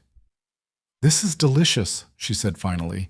"I'd forgotten food could taste like something other than obligation. Ellie says the spring rolls here are magic. She's 7, so her culinary standards are questionable, but she's not wrong about these." Noah smiled, thinking of his daughter. She has very strong opinions about food and art and whether unicorns are scientifically plausible. Are they? She's building a mathematical model to prove it. I don't understand half of what she's doing, but her teacher says she's gifted. I'm just trying to keep up. Vivian's expression softened. You talk about her the way my father used to talk about his work, like she's the most important thing in the world. She is. After her mother died, it was just everything collapsed, and the only thing that kept me going was knowing Ellie needed me, that I couldn't fall apart because she was watching, learning how to handle grief by watching how I handled it. Noah set down his fork. I failed at a lot of things after Sarah died, but I didn't fail at being her father. I won't fail at that. You're not going to fail. The certainty in Vivian's voice surprised him. I'm not going to let what happened this morning destroy your life. We're going to find out who did this, and we're going to make sure you and Ellie are protected. Why do you care? You don't know me. You don't owe me anything. Because someone used you to hurt me, and that's not acceptable. Because you deserve better than being collateral damage in someone else's power play. And because... She stopped, seemed to search for words. Because when you looked at me this morning, when everything was chaos and terrible, you didn't see the CEO or the billionaire or the scandal. You saw a scared person who needed help. That matters. That matters more than you know. Noah's phone buzzed again. Mrs. Chen. Ellie's getting tired. How much longer? He checked the time. 7:45. If he left now, he could be home by 8:15. Tuck Ellie in, read her a story. Be the father she needed him to be. I should go, he said reluctantly. My daughter needs to see me before she falls asleep. Of course. Vivian stood as well. Noah, before you go, tomorrow is going to be hard. People will have heard about what happened, rumors will spread, and not everyone is going to believe the truth. But I need you to come in anyway. I need you visible, working, acting like everything is normal. Can you do that? For how long? Until we catch whoever did this. Could be days, could be weeks. I don't know. She met his eyes. I'm asking a lot, I know. You'd be putting yourself in a difficult position, staying in a building where people think you're a pervert who broke into the CEO's private suite? Noah's smile was grim. Yeah, that's going to be fun. But I'll do it. Because you're right, whoever did this is watching, and if we want them to make a mistake, they need to think they're winning. Thank you. Vivian walked him to the door. And Noah, be careful tomorrow. If Jonathan was behind this, having you still here will enrage him. He might try something else. Then we'll handle it. Noah surprised himself with his own confidence. Together. He left her standing in the doorway of her office, silhouetted against the city lights, looking smaller and more human than a billionaire CEO had any right to look. On the elevator ride down, Noah replayed the evening in his mind. The vulnerability she'd shared, the way she'd looked at him like he was someone worth protecting, the strange alliance forming between them. It should have felt surreal. It should have felt like a dream. Instead, it felt like the first real thing that had happened to him in years. The drive home through Chicago traffic gave Noah too much time to think about the risk he was taking by trusting Vivian, about the danger he might be putting Ellie in by staying involved in this mess, about the very real possibility that he was making a terrible mistake driven by the same protective instinct that had gotten him tackled by security in the first place. But he also thought about the look in Vivian's eyes when she'd talked about her ex-fiancé, about the loneliness in her voice when she'd said nobody loved her for herself, about how similar that loneliness was to his own in the 2 years since Sarah's death, the feeling of being surrounded by people but truly known by no one. Mrs. Chen met him at the door of his apartment building, Ellie asleep in her arms. The 7-year-old's face was peaceful, her dark curls falling across her cheek, her small hand clutching the drawing she'd made. Noah and Ellie and Mrs. Chen at the park, rendered in crayon with the bold confidence of childhood. Long day, Mrs. Chen said quietly, studying Noah's face. Very long day. You have no idea. Noah took Ellie gently, feeling his daughter's weight settle against his chest, feeling her breath warm against his neck. She stirred slightly, mumbling something that might have been "Daddy," and his heart cracked open. Thank you for taking her to the appointment, for being there when I couldn't. That's what neighbors do. That's what family does. Mrs. Chen patted his arm. But Noah, whatever happened today, whatever trouble you're in, be careful. That little girl needs her father. I know, I'm being careful. Are you? Because you look like a man who just made a very dangerous promise to someone. She was too perceptive, had known him too long. Noah managed a weak smile. Just work stuff. It'll be fine. Mrs. Chen didn't sound convinced. Well, work stuff or not, you remember what matters most. And you come to me if you need help. Anytime, day or night. After she left, Noah carried Ellie to her bedroom, tucked her into bed with her favorite stuffed rabbit, and sat beside her in the dark. She decorated her walls with drawings, fantastical creatures, mathematical equations, portraits of people she loved. Sarah's face appeared in several of them, younger and healthier than she'd been at the end, frozen in time the way Ellie chose to remember her. Daddy? Ellie's voice was sleepy, muzzy with dreams. You're home. I'm home, baby. I'm sorry I missed your appointment today. It's okay. Mrs. Chen held my hand, and Dr. Martinez said I'm doing really good. She said the nightmares will keep getting smaller until they're all gone. That's wonderful. Noah smoothed her hair back from her face. I'm so proud of you. Daddy? Ellie's eyes opened, suddenly more alert. Why do you look sad? I'm not sad. I'm just tired. You look like you look in the pictures from when Mommy died, before you learned to smile again. Her small hand reached up, touching his cheek with devastating gentleness. Did something bad happen? Noah thought about lying, about protecting her with false cheerfulness. But Ellie was too smart, too intuitive. She'd know. She always knew. Something complicated happened at work, he said carefully. Nothing for you to worry about, but it might mean some changes for a little while. What kind of changes? I might have to work different hours, be home less. And some people might say not nice things about me because they don't understand what really happened. Ellie was quiet for a moment, processing. Then, is it like when Tommy's dad lost his job and Tommy had to change schools? No, baby. I still have my job. It's just complicated. Complicated is okay. Ellie snuggled deeper into her pillow. You always say complicated just means we have to be patient and figure things out piece by piece, like puzzles. You're right. That's exactly what it means. Then we'll figure it out, together. She yawned, already drifting back to sleep.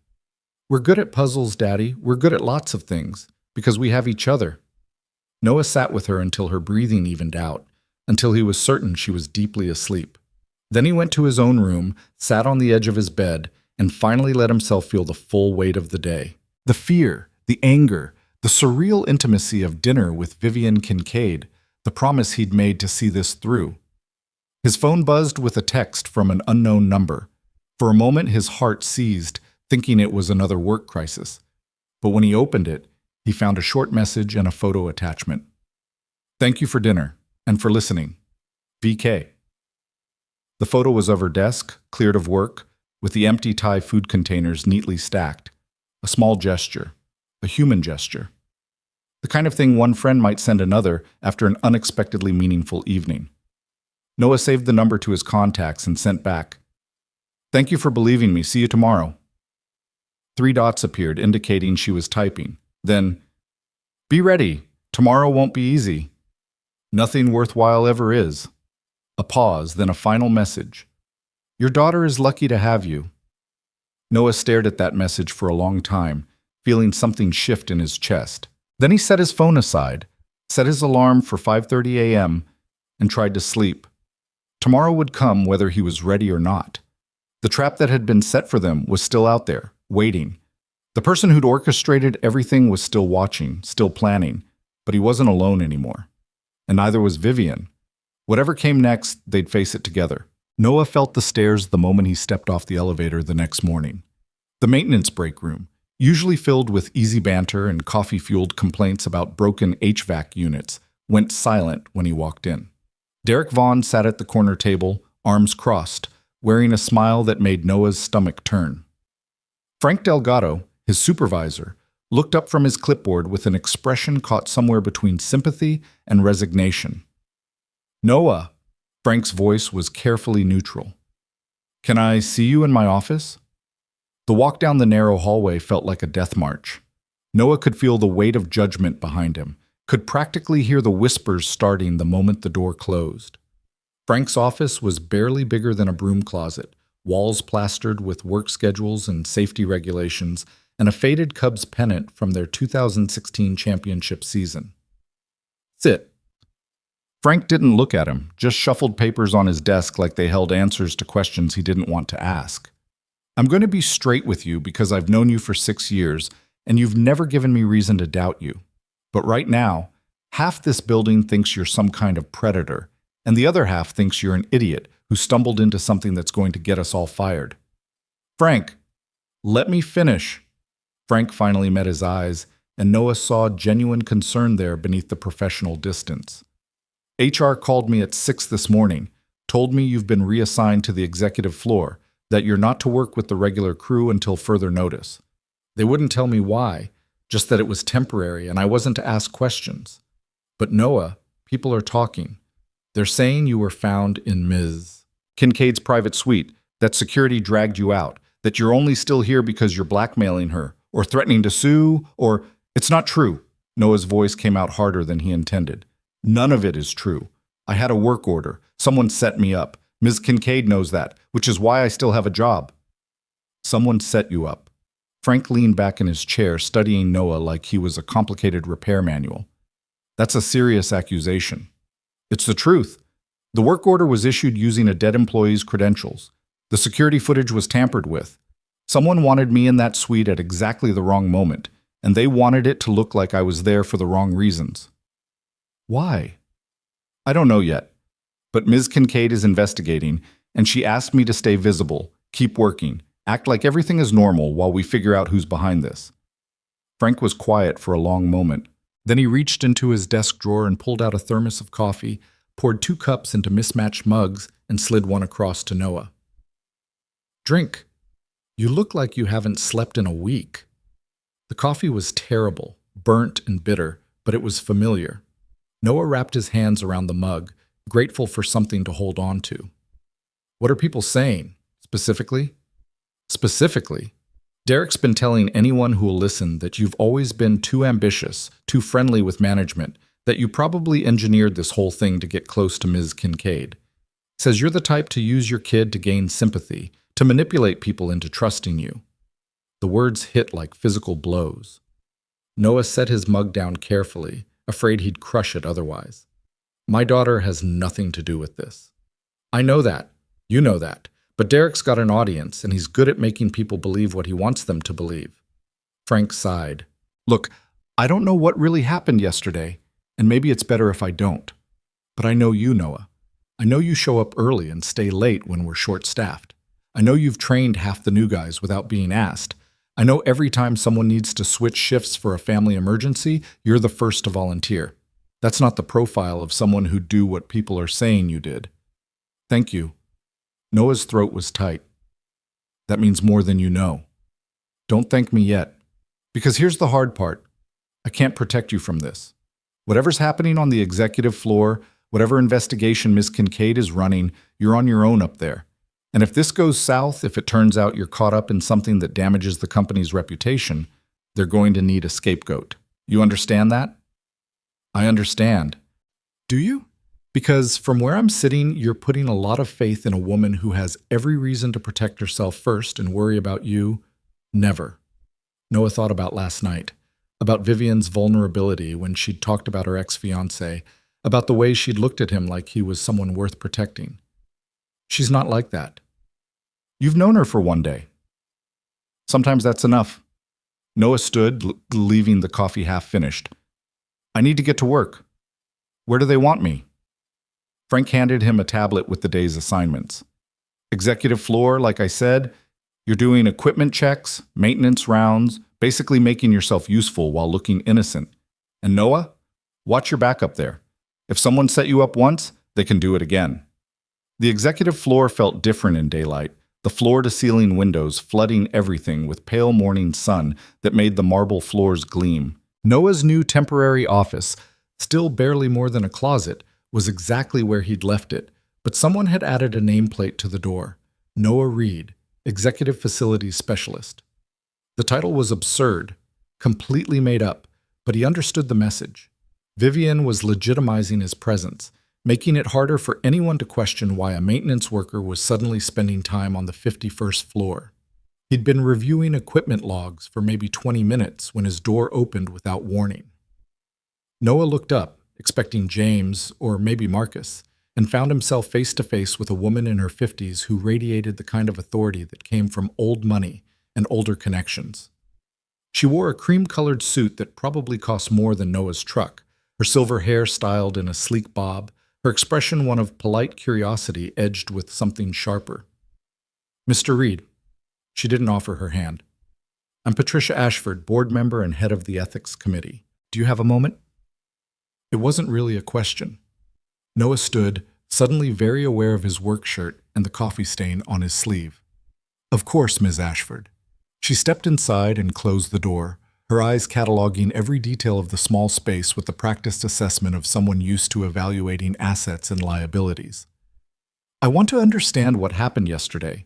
I've heard Ms. Kincaid's version, but I'd like to hear yours."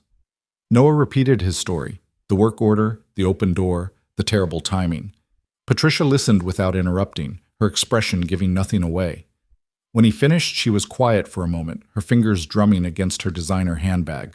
"And you expect me to believe," she said slowly, "that you, a maintenance worker with 6 years of exemplary service, somehow stumbled into the CEO's private suite by pure accident, at precisely the moment she was vulnerable, and that this was all orchestrated by some mysterious saboteur with access to our security systems?"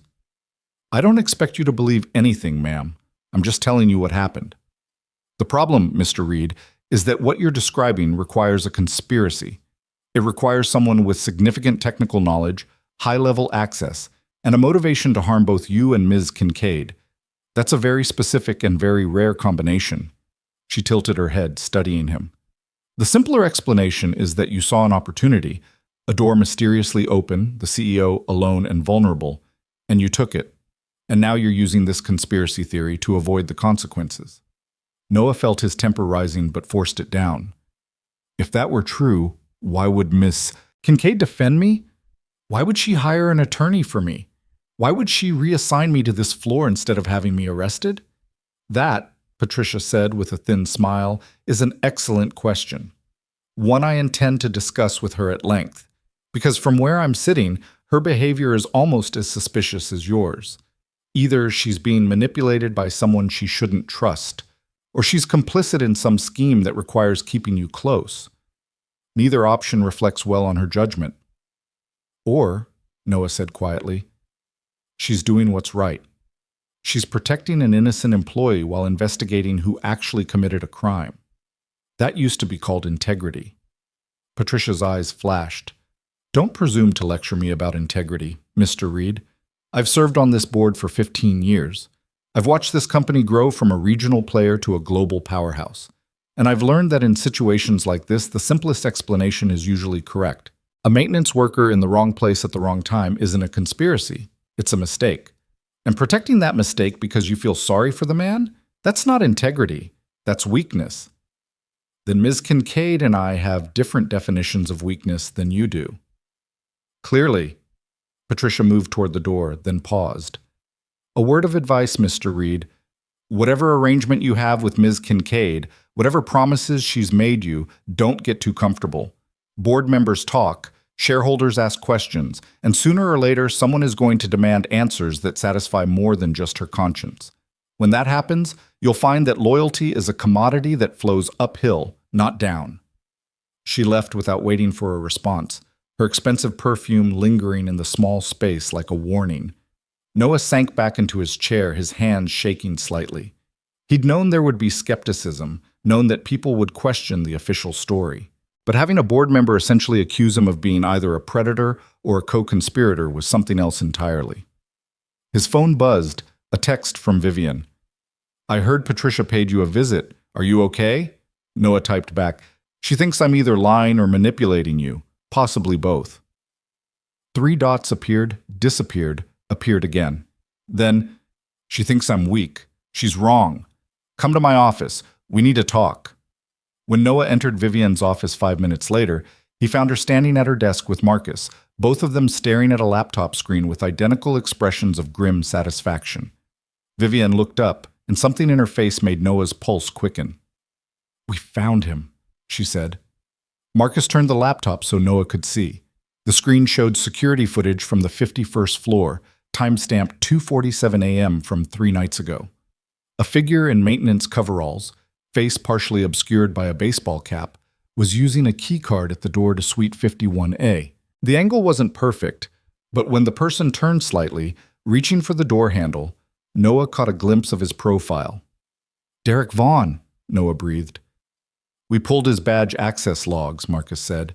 "He's been up here 5 times in the past week, always between midnight and 4 a.m. And 3 months ago, he requested IT access to update work order systems. He said he was helping Frank streamline scheduling. Frank approved it without questioning because Derek was being unusually helpful, which gave him exactly the access he needed to use Morrison's old credentials," Vivian added. Her voice was cold, controlled, but Noah could see the fury beneath it. "He created the work order. He opened my door. He cut the security feed. And he triggered the alarm from a maintenance panel on the 49th floor. We have footage of him there exactly 2 minutes before security arrived."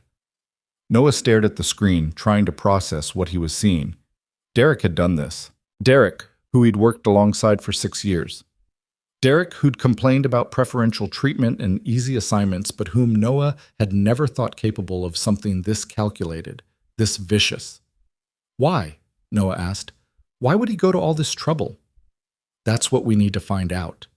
Vivian closed the laptop. "Marcus, I want Derek Vaughn in a conference room within the hour. Don't tell him why. Don't give him time to prepare. Just get him here." "With pleasure." Marcus headed for the door, then paused. "Ms. Kincaid, you should know. Jonathan's been asking questions about the investigation. He wants to know why you're devoting resources to what he's calling a minor security incident. And he's suggesting to other board members that you're being personally compromised by your involvement with Mr. Reed." "Of course he is." Vivian's jaw tightened. "Let him ask his questions. By the end of the day, we'll have answers that shut him up permanently." After Marcus left, silence settled over the office. Vivian moved to the window, her posture rigid, and Noah recognized the signs of someone holding themselves together through sheer force of will. He thought about last night, about her vulnerability over Thai food, about the careful walls she'd built to protect herself from a world that saw her as a commodity rather than a person. "You were right," he said quietly. "Someone did want to hurt you. They just used me to do it. They used both of us. The question is whether Derek was working alone or whether someone put him up to it."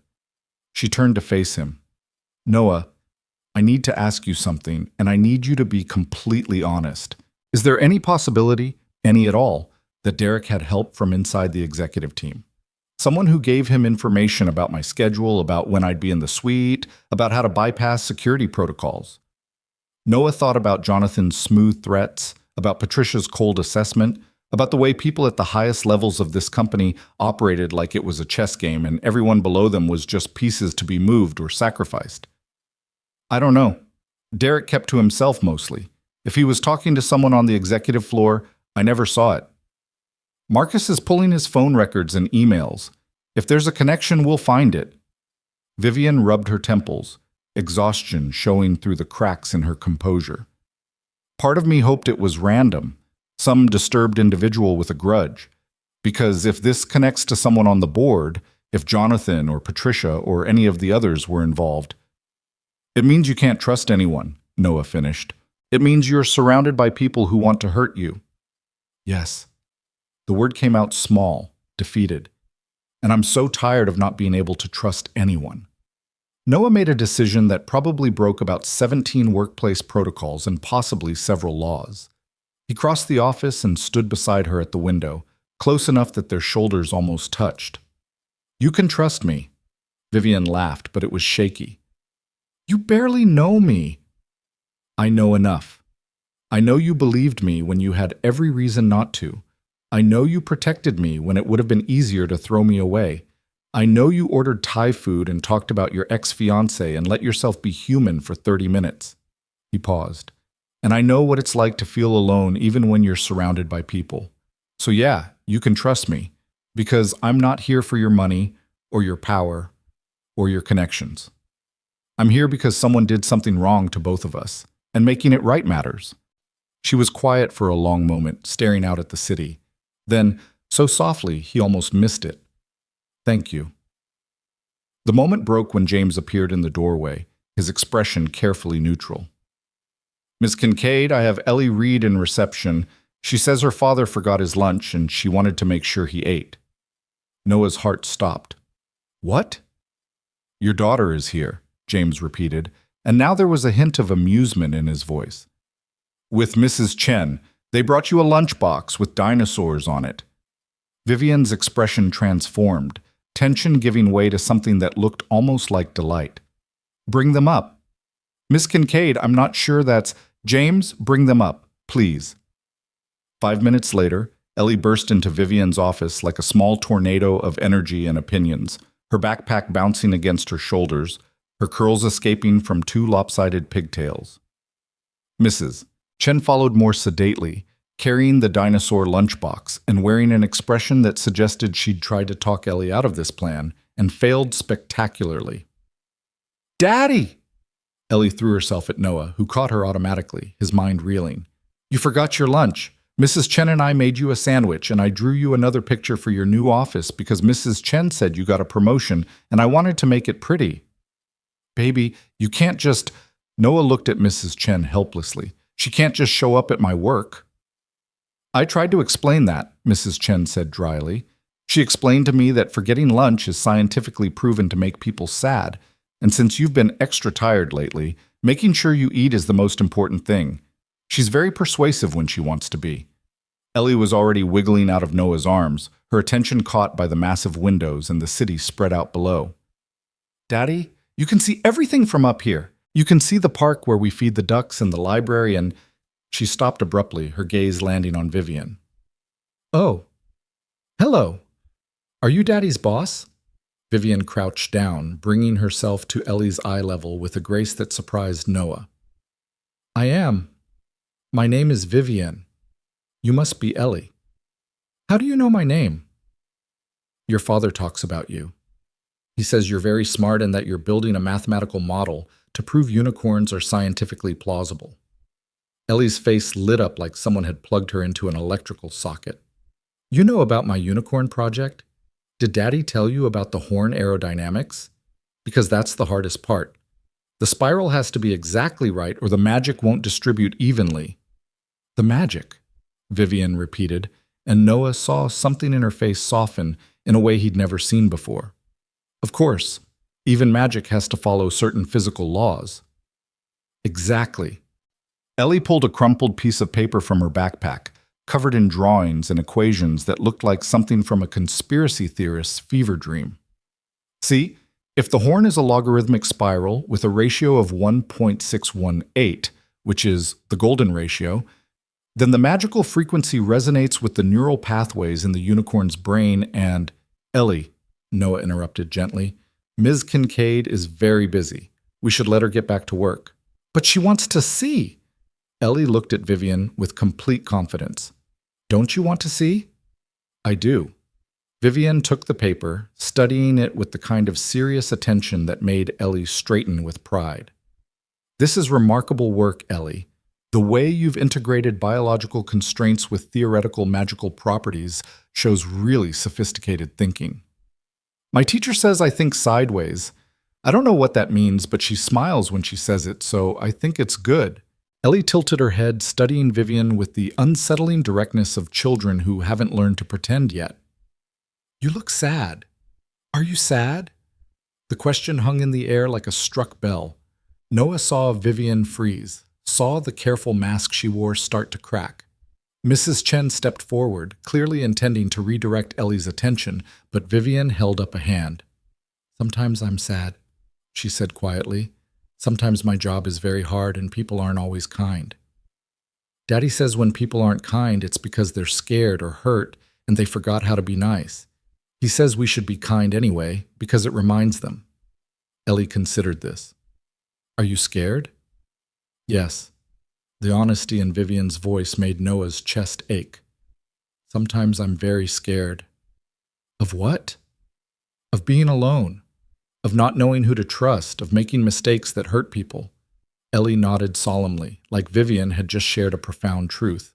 Then she reached into her backpack and pulled out a drawing, hastily done, probably during the car ride over, but rendered with the bold confidence of a child who believed in the power of her art.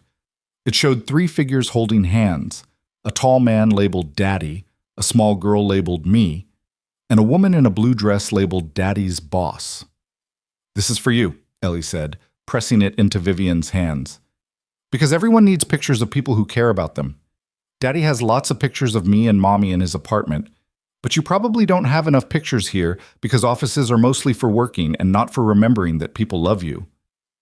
Vivian stared at the drawing like it was the most precious thing she'd ever held. Her hands were shaking slightly, and Noah saw her blink rapidly, fighting back tears. When she looked up at Ellie, her expression was raw and unguarded in a way that made something shift in Noah's chest.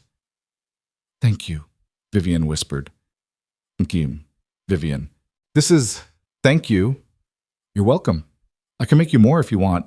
I have lots of crayons. Ellie yawned suddenly, hugely. Daddy, I'm tired now. Can we go home? Baby, you're supposed to be in school. Half day, Mrs. Chen explained. Teacher development afternoon. I was going to take her to the park, but she insisted we come here first. Because forgetting lunch is serious, Ellie said firmly. Then, with the casual certainty of a child who didn't understand complicated things like corporate hierarchies and professional boundaries, she looked at Vivian and asked, Do you want to come to the park with us? We're going to feed the ducks. Ducks are scientifically proven to make people happy. The question caught everyone off guard. Noah opened his mouth to explain why that was impossible, why the CEO of a major corporation couldn't just drop everything to feed ducks with a 7-year-old, but Vivian spoke first. I would love to, she said, but I have some work to finish first, maybe another time. Okay, but you have to promise, because promises are important and you seem like someone who keeps promises. Ellie held out her pinky finger with absolute seriousness. Vivian hooked her pinky with Ellie's, sealing the deal with the gravity it deserved. I promise. After Mrs. Chen herded Ellie out of the office, apologizing profusely for the disruption, Noah and Vivian stood in silence. The drawing Ellie had made sat on Vivian's desk, the 3 crayon figures holding hands against a sky that was more purple than blue. I'm sorry, Noah started. She doesn't understand boundaries yet, and don't. Vivian picked up the drawing, traced the figures with one finger. Don't apologize for that. She seemed to struggle for words. Your daughter just walked into my office, saw right through every defense I've built, and offered me kindness without expecting anything in return. Do you know how rare that is? Do you know how long it's been since someone looked at me and saw just a person who needed a friend? She has that effect on people, Noah said softly. She's magic like that. Real magic. Not the logarithmic spiral kind. She's extraordinary. And she's right. I am scared and sad, and I don't have enough pictures of people who care about me. Vivian set the drawing down carefully, like it might break. Thank you for sharing her with me, even for a few minutes. She shared herself. That's what she does. Noah checked his watch. We should probably figure out what we're going to do when Marcus brings Derek in. Right. Business. Vivian straightened, pulling her CEO mask back on, but it didn't fit quite as perfectly anymore. Something had shifted. Something had opened. I want you there when we confront him. You deserve to hear why he did this. Are you sure that's wise? Having me in the room might make things worse. Having you in the room makes things honest. He used you. He hurt you. You get to be there when he answers for it. They spent the next 30 minutes preparing, reviewing the evidence, planning questions, deciding how to handle whatever answers Derek gave them. But Noah's mind kept drifting back to Ellie's drawing, to the 3 figures holding hands, to the way Vivian had looked at his daughter like she was seeing something she'd forgotten existed. Hope, maybe. Or possibility. Or just the simple, radical idea that kindness could exist without transaction? When Marcus finally called to say Derek was in conference room C, Vivian stood and smoothed her suit, and Noah saw her transform into the woman the world expected her to be: powerful, controlled, untouchable. But now he knew what lived beneath that armor. Now he'd seen her hold his daughter's drawing like a lifeline. "Ready?" she asked. Noah thought about Derek's smug smile that morning in the break room, about the 6 years they'd worked together, about the betrayal that came not from an enemy but from someone he'd considered, if not a friend, at least a familiar presence in his daily life. "Ready," he said. They walked to the conference room together, and whatever happened next, whatever Derek said or didn't say, Noah knew one thing with absolute certainty. He wasn't alone in this anymore. Neither was Vivian, and that made all the difference. Derek Vaughn sat in conference room C with the posture of a man who thought he'd been called in for routine questioning, maybe a minor policy violation at worst. His legs were crossed casually, one arm draped over the back of his chair, that familiar smirk playing at the corners of his mouth. When Vivian and Noah entered, the smirk faltered for just a second before resetting itself into something harder, more defiant. "Ms. Kincaid," Derek stood, making a show of respect that felt like mockery. "I'm not sure why I'm here, but I'm happy to help with whatever you need." "Sit down, Mr. Vaughn." Vivian's voice could have frozen water. She took the seat directly across from him, and Noah positioned himself by the door, arms crossed. Marcus stood in the corner, silent and watching. "We're going to have a very honest conversation about what you did 3 days ago." Derek's expression remained neutral, but Noah saw his fingers tighten on the armrest. "I'm not sure what you mean." "Don't." Vivian opened the laptop Marcus had set up, turning it so Derek could see the screen. "This is you, at 2:47 a.m. 3 nights ago, using your badge to access the 51st floor. This is you entering Suite 51A, my private residence, using a master key you had no authorization to possess. And this is you 2 days later, accessing the work order system using Thomas Morrison's credentials to send Noah Reed to that same suite at exactly the moment you knew I would be there." The smirk disappeared entirely. Derek's face went pale, then flushed with anger. "That's not... You can't prove... We have footage from 5 different security cameras. We have your badge access logs. We have your IT request from 3 months ago that gave you the access you needed to manipulate the system. And we have testimony from the security guard who saw you at the maintenance panel on the 49th floor minutes before the alarm went off." Vivian leaned forward, her voice dropping to something dangerous.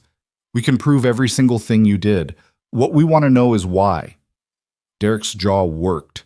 Noah watched him calculate, watched him try to find an angle, a story, some way to spin this that wouldn't end with him in handcuffs. But there was nowhere to go. The evidence was airtight. "He doesn't deserve what he has," Derek finally spat, jerking his chin toward Noah.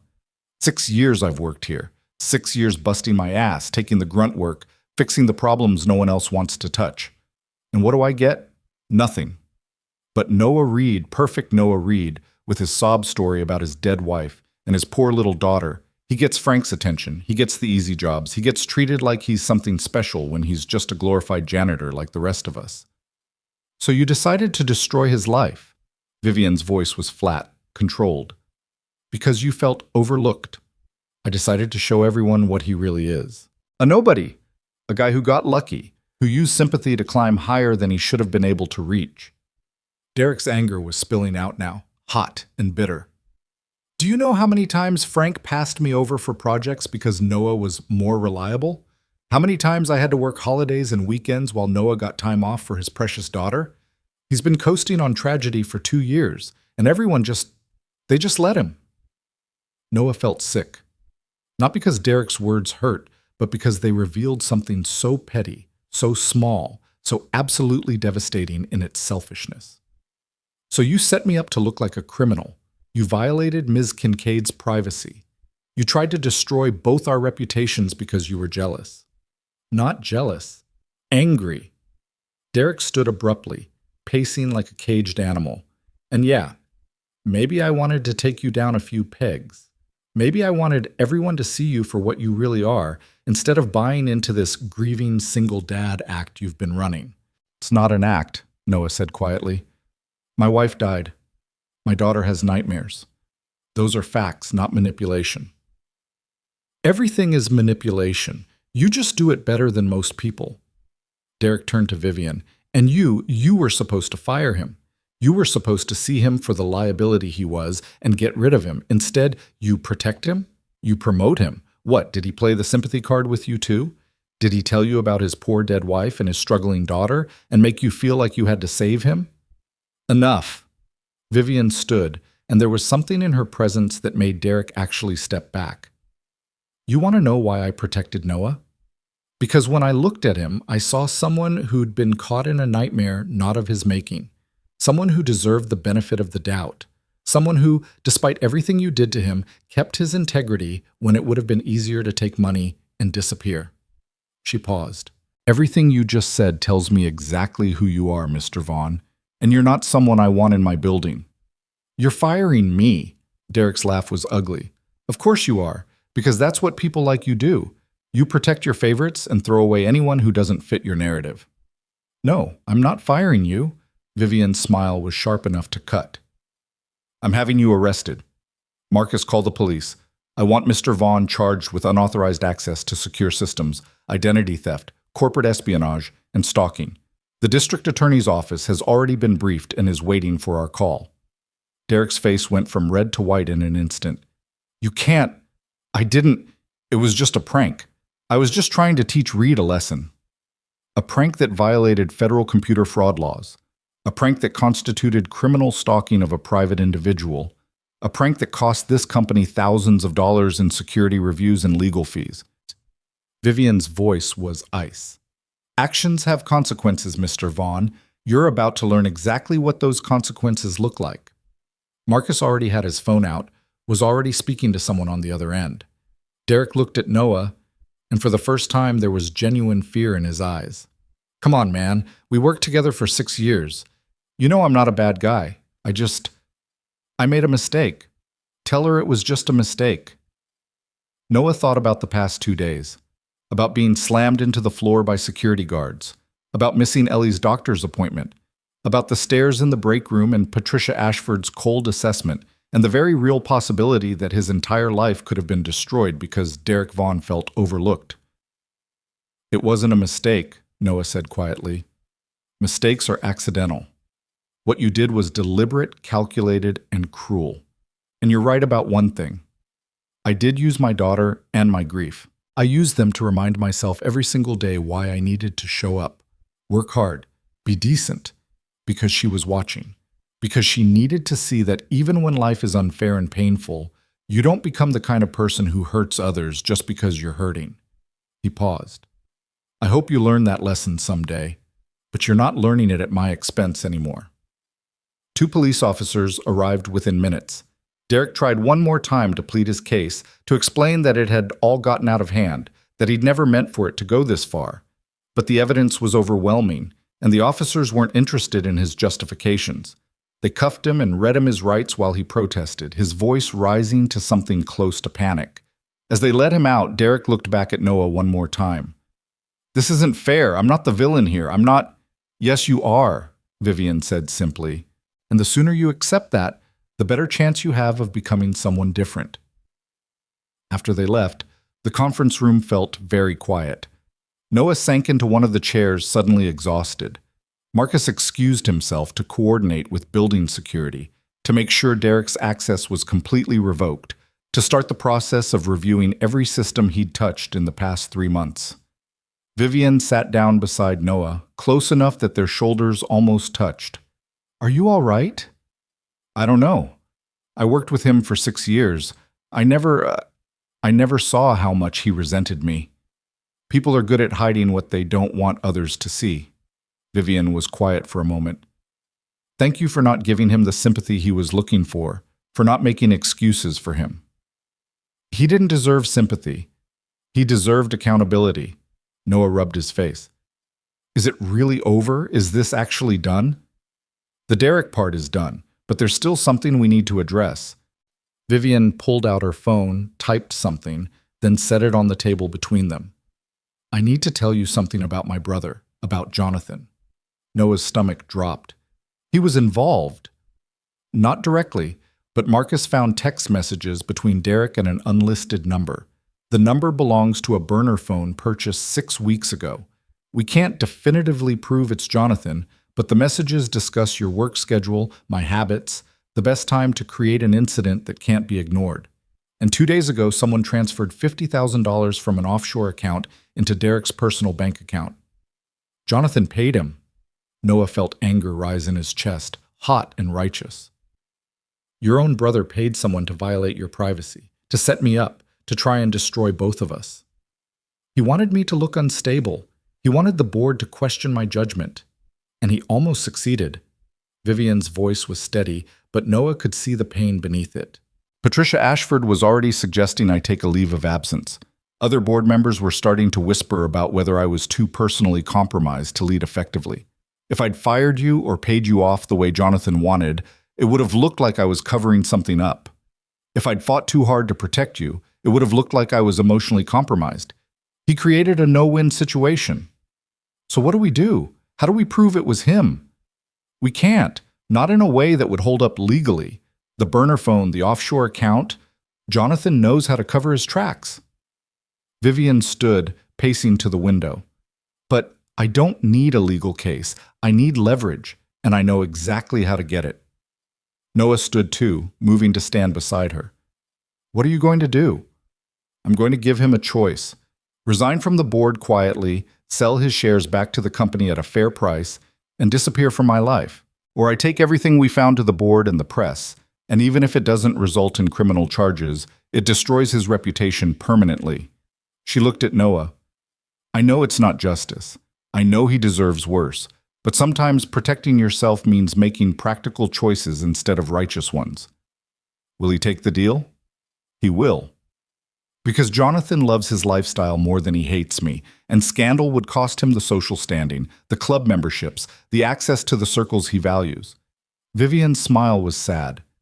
It's not enough, but it's something. 3 hours later, Jonathan Kincaid sat in his sister's office, his polished veneer finally cracking to reveal the anger beneath. Marcus had presented him with the evidence, the text messages, the money transfer, the timeline that showed Derek's actions coinciding with Jonathan's movements. And Vivian had presented him with the ultimatum. You can't prove anything, Jonathan said, but his voice lacked conviction. Those messages could be from anyone. That money could have come from anywhere. You're right, Vivian agreed calmly. I can't prove it in court, but I can prove enough to make the board ask uncomfortable questions. I can prove enough to make shareholders nervous.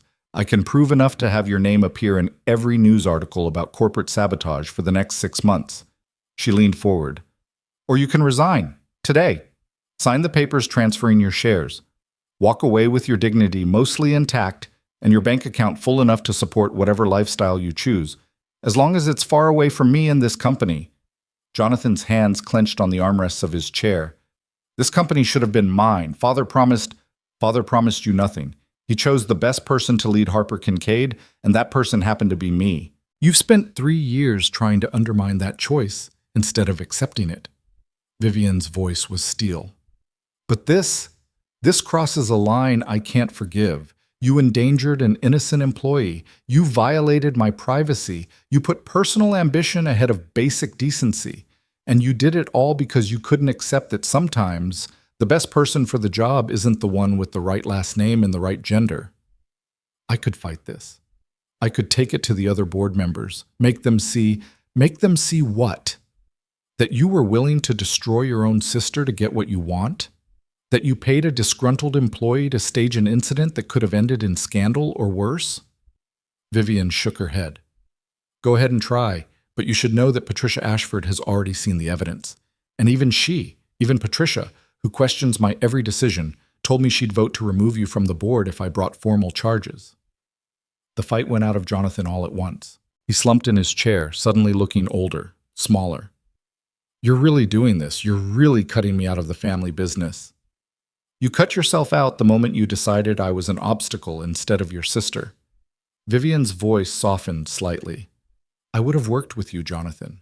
I would have found a place for you in this company, given you real responsibility, treated you like family. But you wanted my place, not your own. And I can't trust someone who wants that badly enough to do what you did. Jonathan signed the resignation papers 20 minutes later. Marcus witnessed the signatures and James notarized them with the same careful neutrality he brought to everything. When it was done, Jonathan stood, straightened his tie, and looked at Vivian one last time. "You'll regret this," he said. "Someday, when you're sitting alone in this office with no family left, you'll regret choosing your pride over your brother." "I'm not choosing pride over family," Vivian replied quietly. "I'm choosing integrity over betrayal. There's a difference." After Jonathan left, Vivian stood at her window for a long time, staring out at the city as afternoon shadows lengthened across the streets below. Noah waited, giving her space to process what she'd just done. Cutting ties with family, even toxic family, left wounds that didn't heal quickly. "My father would have handled this differently," Vivian finally said. "He would have found a way to keep Jonathan close, to control him while maintaining the appearance of family unity. He was good at that, keeping enemies closer, managing threats through proximity rather than exile." "But you're not your father." "No, I'm not." She turned to face Noah. "And maybe that's okay. Maybe the way I lead doesn't have to look like his way. Maybe I get to build something different here." "You already are," Noah said. "You protected me when you could have sacrificed me. You pursued the truth when you could have chosen the easy lie. That's not weakness, Vivian, that's strength." She smiled, and it was the first genuine smile Noah had seen from her, the kind that reached her eyes and transformed her face into something younger, less guarded. "When did we get to first names?"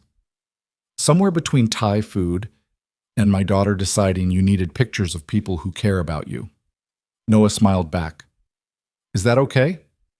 "It's okay."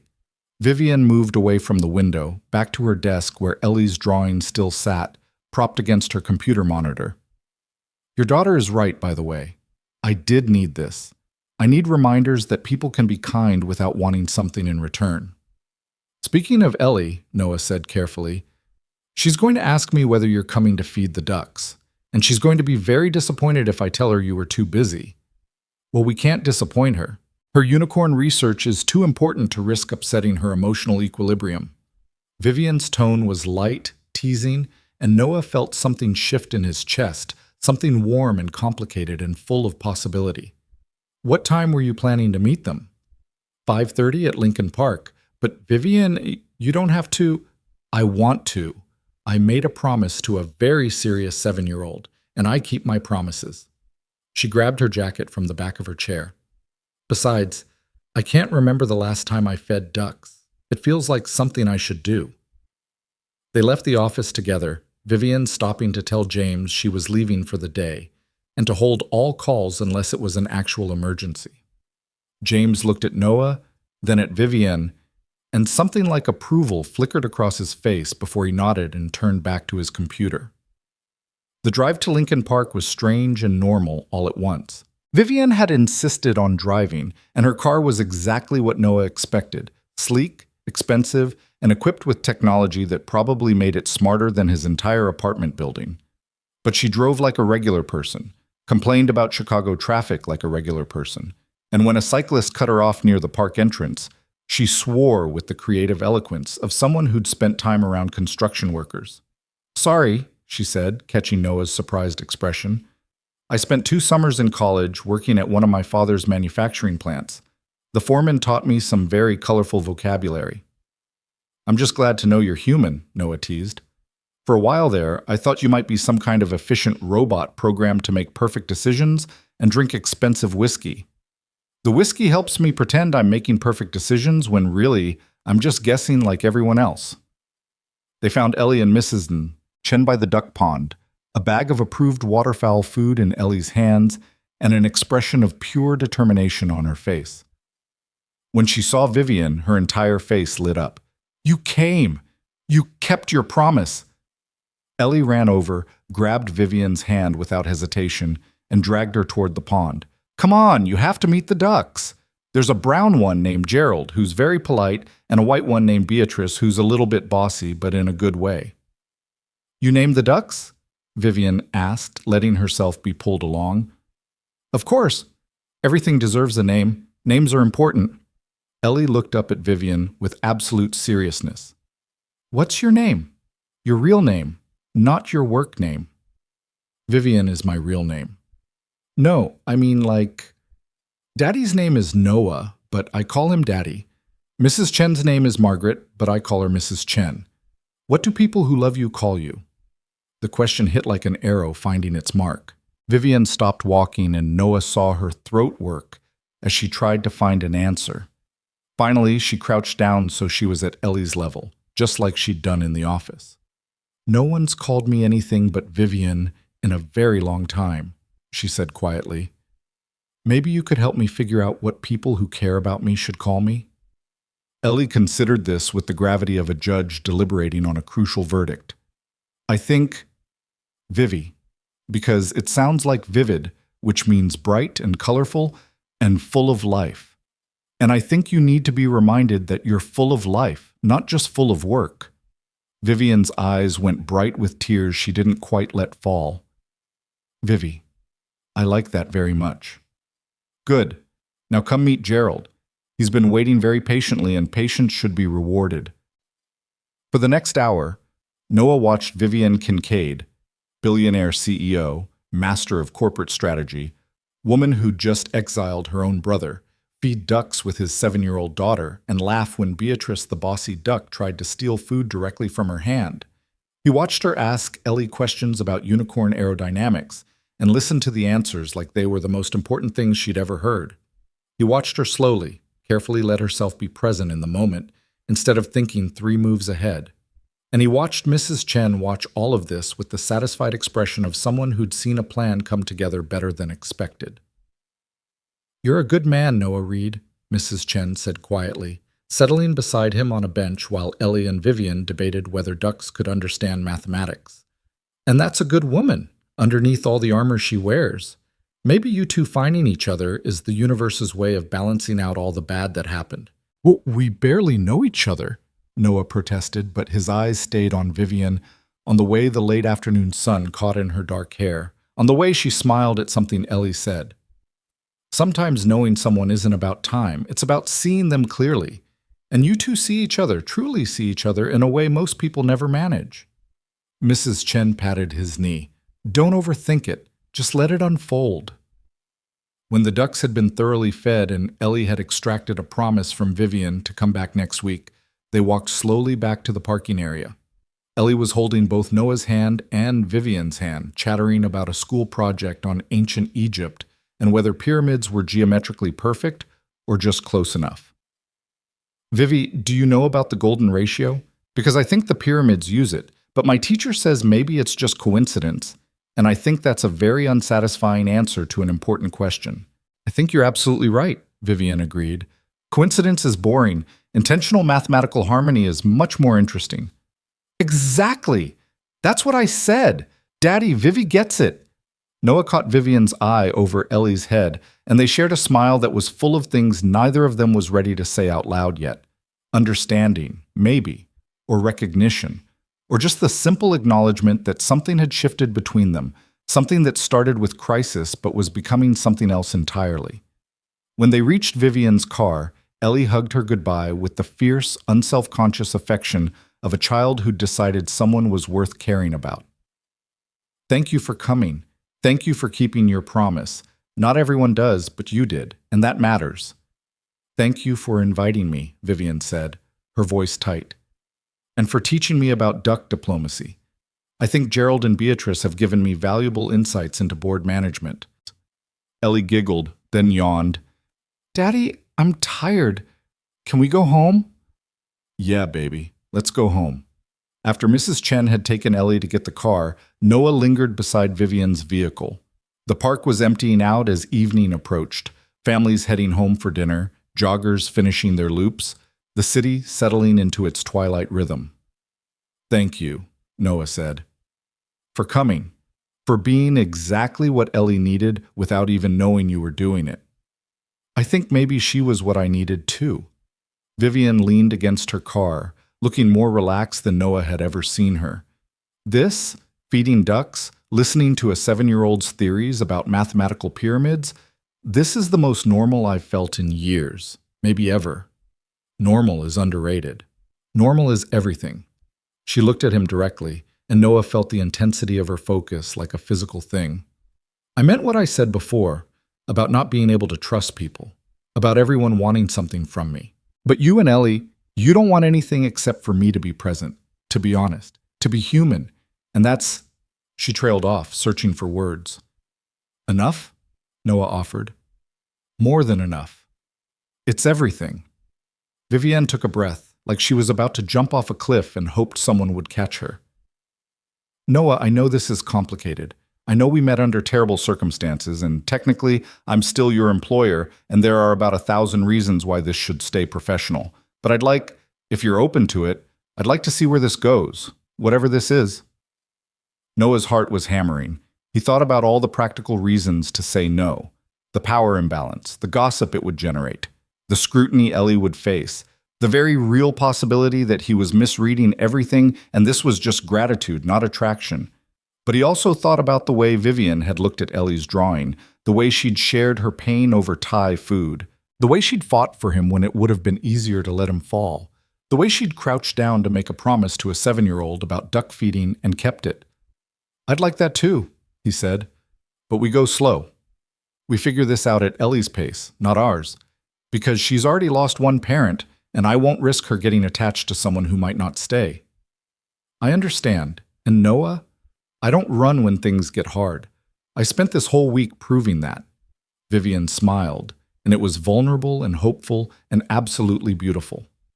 Besides, I made a pinky promise to your daughter. You think I'd break that? No, Noah said softly. I don't think you would. She leaned forward and kissed his cheek, so quickly he almost thought he'd imagined it. Then she was in her car, starting the engine, waving as she pulled away. Noah stood in the parking lot watching her taillights disappear into traffic, feeling like his entire world had tilted on its axis and somehow landed right side up. 3 months later, Noah stood in the hallway outside Suite 51A, the place where everything had gone wrong and somehow where everything had started going right. Vivienne had asked him to meet her here, said she had something she wanted to show him. He'd been nervous about coming back to this spot, about facing the place that had nearly destroyed both their lives.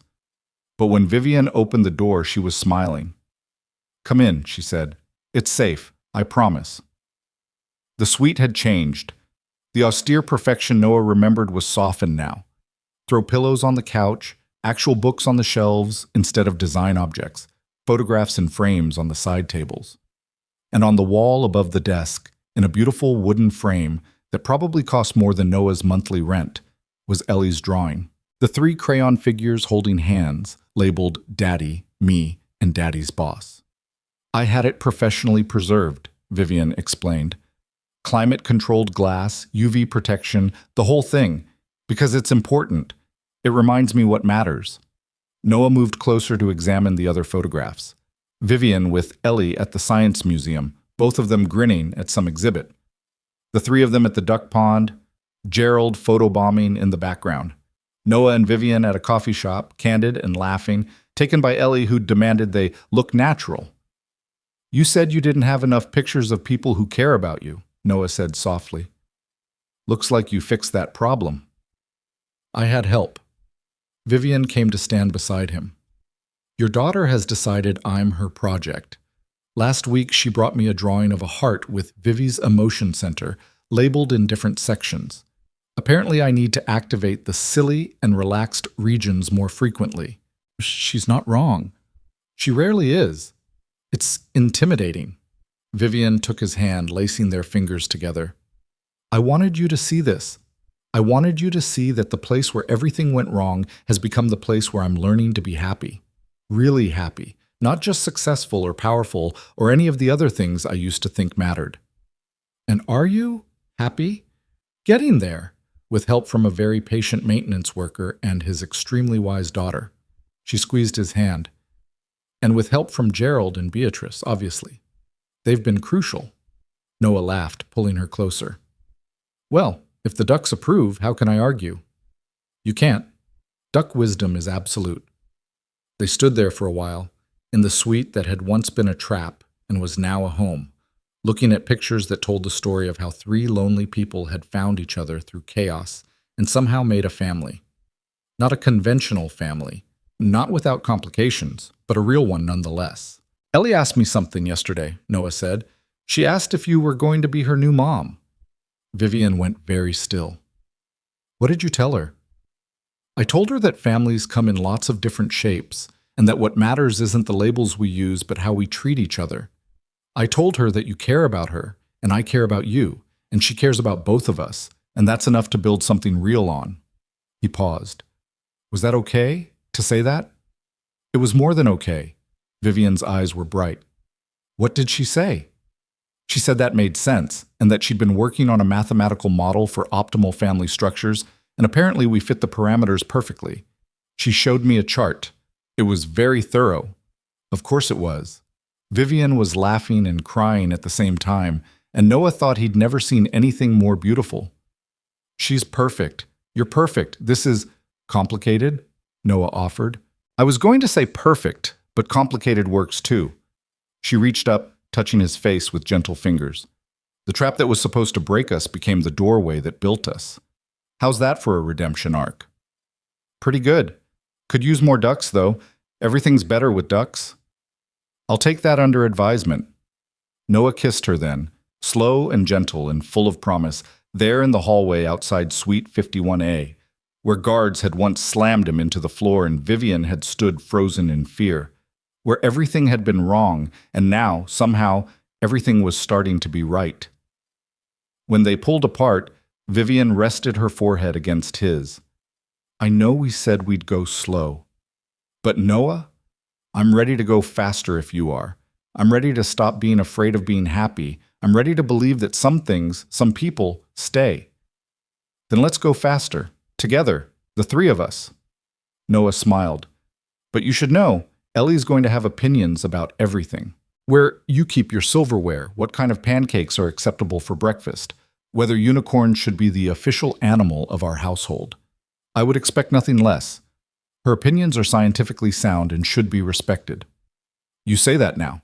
Wait until she tries to convince you that staying up past bedtime is mathematically proven to enhance creativity. Well, is it? I'm not sure. She's very persuasive. They left the suite together, hand in hand, and took the elevator down to the parking garage where Mrs. Chen was waiting with Ellie, who'd demanded to come along because, in her words, important family moments require all family members to be present. When Ellie saw them, she squealed and ran over, launching herself at both of them with the absolute confidence of a child who knew she'd be caught.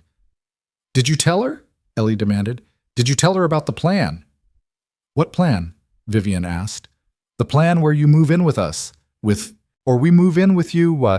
Daddy said we had to talk about it as a family, which means your family, which means you get a vote. Ellie was bouncing with excitement. And I made a chart about commute times and school districts and duck pond proximity, and I think your place makes the most sense because it's bigger and closer to the Science Museum, but I'm open to discussion because democracy is important. Noah looked at Vivian apologetically. I was going to ease into this conversation more gradually, but Ellie found the apartment listings I'd been researching and, yes, Vivian said. Yes? Noah repeated. Yes, move in with me, both of you. Ellie's right about the commute times and the Science Museum, and also I have a second bedroom that would be perfect for a 7-year-old's unicorn research laboratory. Vivian crouched down to Ellie's level, just like she'd done that first day in her office. But only if you're sure, because once you move in, I'm going to expect regular duck feeding expeditions and frequent updates on your mathematical discoveries. I'm going to want to hear about your day at school every evening and help with homework even when the math is confusing.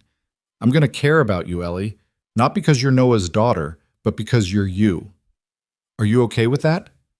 Ellie's response was to throw her arms around Vivian's neck and hold on like she'd never let go. I'm very okay with that. I've been okay with that since the first time you promised to feed the ducks, and you actually came.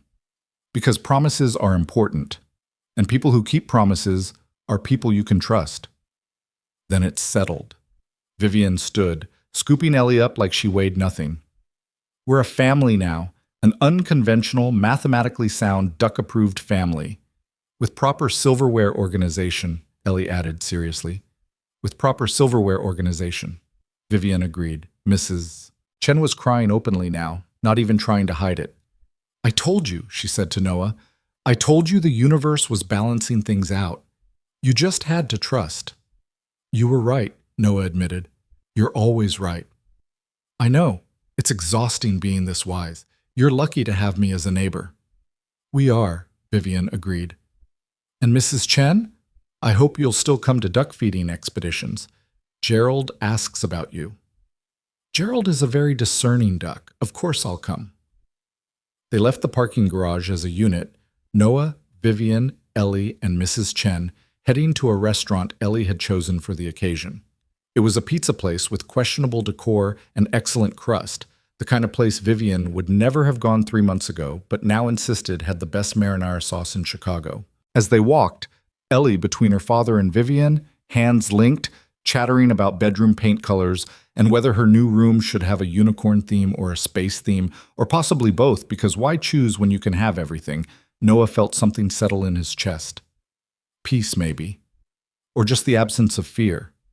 The trap that had been set for them, the malicious plan designed to destroy their reputations and ruin their lives, had failed spectacularly. Derek was facing criminal charges. Jonathan was gone, exiled by his own ambition. And Noah and Vivian and Ellie were here, together, building something real out of the wreckage of someone else's cruelty.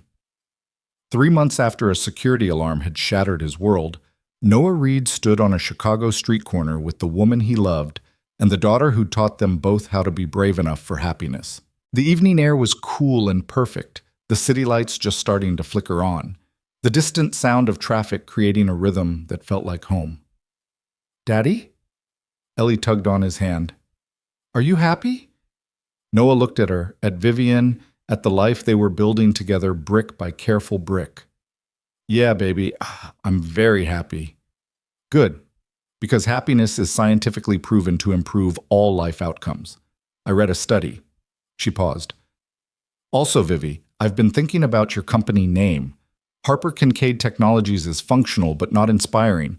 Have you considered Harper Kincaid Reed Technologies? Because we're partners now, and partnerships should be reflected in official documentation. That's actually a really interesting idea, Vivian said, completely serious. Let me bring it up at the next board meeting. We'll need to run some analytics on brand recognition and market response, but the concept has merit. Perfect. I'll prepare a presentation. I have charts. Of course you do. Noah just smiled and held Vivian's hand tighter and let himself believe what Ellie had known from the beginning, that sometimes the worst moments in your life were just doorways to better ones, and all you had to do was be brave enough to walk through them. Together. Always together. The mistake that could have destroyed them had instead created them. And that, Noah thought, was the best kind of magic. Better than unicorns, better than mathematical proofs, better than anything except the two people walking beside him toward a future that finally felt like home.